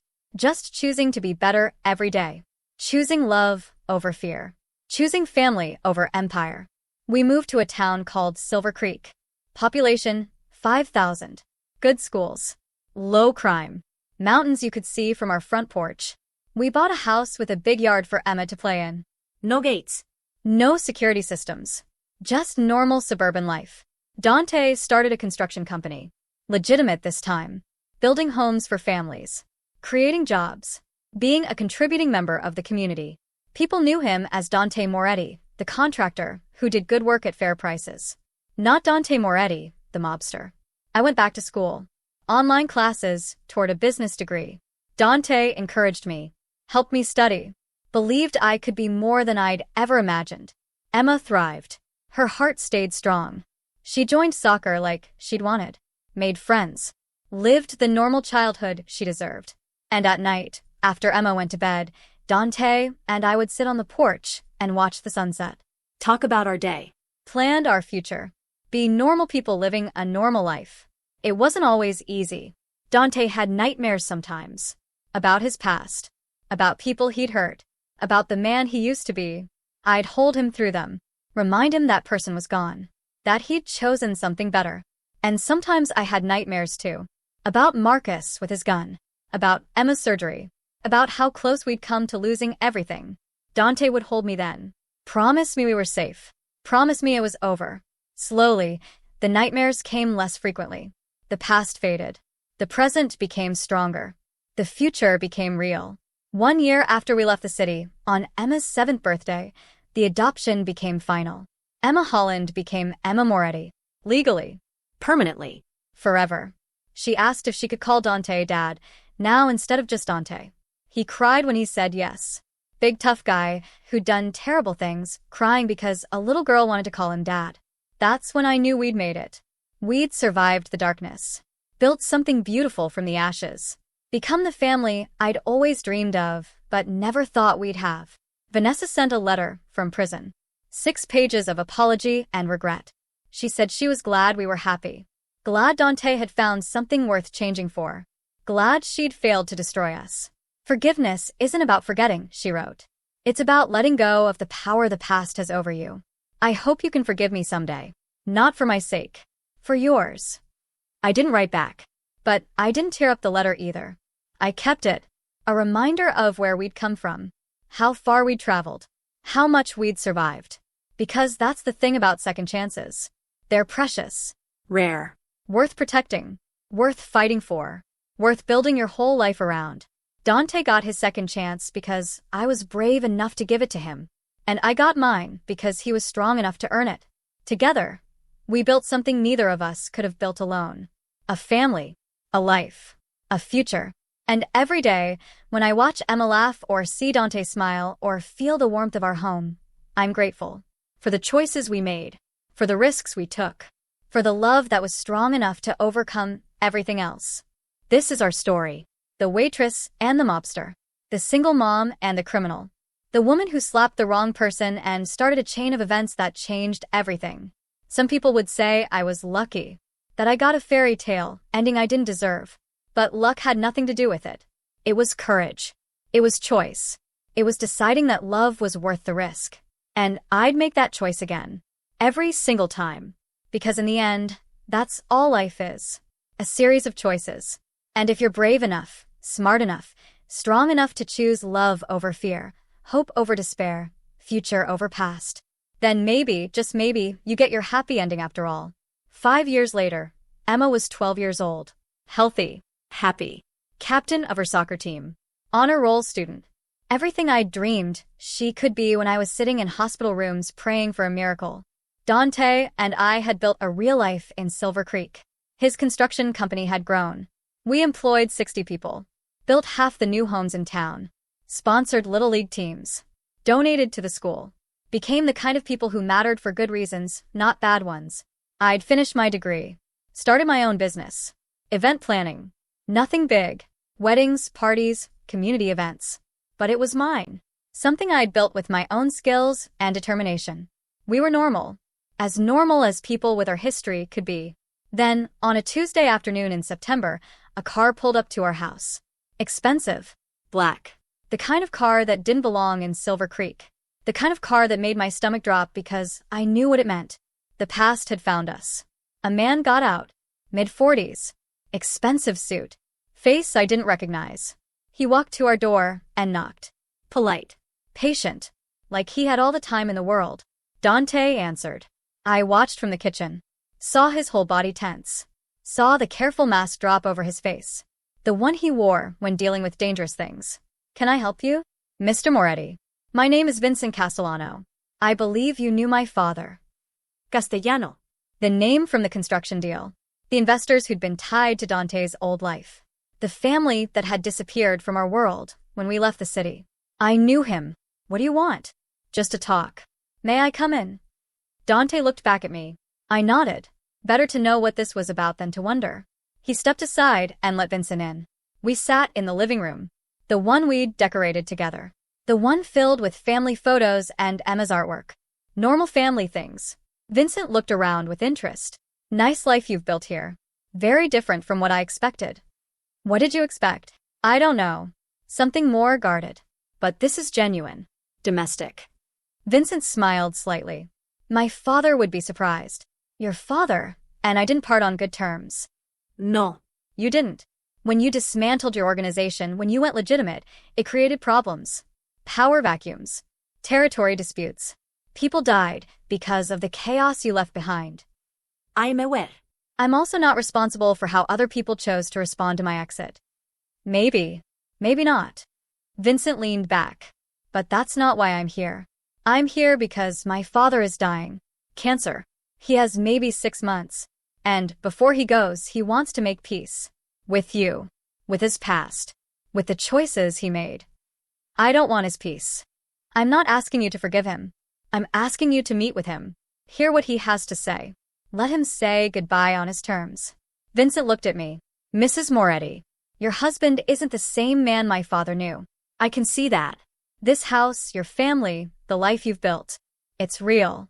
And part of what makes it real is closure. Letting go of the past completely. I looked at Dante. He's right. If there's unfinished business, it'll haunt us. Better to face it now than wait for it to find us later. Dante was quiet for a long moment. Then he nodded. One meeting. In public. With my wife present. Those are my terms. Agreed. This weekend. Saturday at 2. There's a restaurant in the city. Lucia's. My father asked specifically for that location. The restaurant where we'd had dinner with the Castellanos all those years ago. Where I'd watched business happen in coded language. Where I'd learned what Dante's world really was. After Vincent left, Dante and I sat in silence.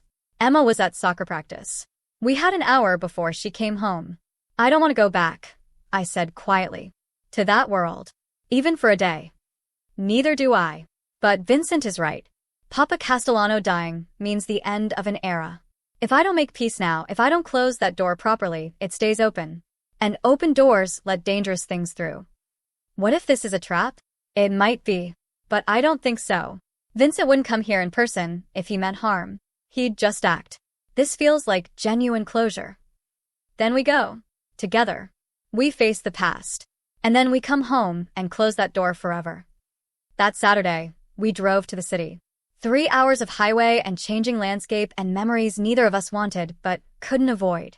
Emma stayed with Mrs. Chun, who'd moved to Silver Creek to be near us. She didn't know why we were going to the city. Just that it was important business. Lucia's looked the same. Old world elegance. The kind of place where history happened. We arrived exactly at 2. Vincent was waiting in a private room in the back. Papa Castellano looked nothing like I remembered. Cancer had hollowed him out, made him a shadow of the powerful man who'd sat across from us, making deals. He struggled to stand when we entered. Vincent helped him. Dante. Thank you for coming. His voice was weak, but sincere. And Mrs. Moretti. Grace, isn't it? Thank you for allowing this. We sat. The room felt heavy with history, with things unsaid. I'll be direct, Papa Castellano said. I don't have time for games anymore. I'm dying. And before I go, I need to say some things. Things I should have said years ago. I'm listening. When you left, when you dismantled everything, I was angry. I felt betrayed. Like you'd abandoned partnerships that mattered. But I was wrong. You did what I never had the courage to do. You chose life over empire. Family over power. You got out while you still could. He coughed. Vincent handed him water. He drank, continued. I spent my whole life building something that will die with me. My son is smart enough to go legitimate. To build something real. But I never taught him how. I only taught him the darkness. You taught him something different just by example. By proving it could be done. I didn't do it for you. I know. You did it for her. He looked at me. Love changes everything. Makes you want to be better. Makes the cost of darkness too high. He turned back to Dante. I'm asking for forgiveness. Not because I deserve it, but because I want to die knowing I tried to make things right. Dante was quiet. I watched emotions cross his face. Anger. Resentment. Pain. Then slowly something else. Understanding maybe. Or just exhaustion with carrying hate. I forgive you, Dante said finally. Not for you. For me. Because holding on to anger takes energy I'd rather spend on my family. Papa Castellano closed his eyes. Relief washed over his face. Thank you. That means more than you know. But I need something in return. Name it. Vincent. Your son. I need your word that he won't come after me. Won't try to pull me back into that world. Won't threaten my family. Give me that, and we're even. Everything from the past stays there. Papa Castellano looked at his son. Vincent. You have my word, Vincent said. Your family is safe. Your life is your own. I have no interest in the old ways. I'm building something different. Something legal. Like you did. Then we're done here. Dante stood. Offered his hand. Papa Castellano took it with a weak grip. Be happy, Dante. Love that woman. Raise your daughter. Build something beautiful. That's the best revenge against the darkness. Just living well. We left the restaurant. Got in our car. Drove out of the city, without looking back. And somewhere on the highway home, Dante reached over and took my hand. Thank you for being there. That's what marriage is. Being there for the hard stuff. I know. But still. Thank you. He squeezed my hand. It's really over now, isn't it? All of it. The past. The ties. Everything. Yeah. It's over. We're free. When we got home, Emma was waiting on the porch. She ran to us, threw her arms around both of us. How was your trip? Good, Dante said. Really good, but it's better to be home. Can we have movie night? With popcorn? Absolutely. Pick whatever you want. We spent that evening like we spent every evening. Together. Normal. Happy. A family doing family things. Later, after Emma went to bed, Dante and I sat on the porch like always. Stars bright overhead. Mountains dark against the sky. Peaceful. Do you ever regret it? I asked. Leaving your old life. Giving up the power. Not even once. That life was empty.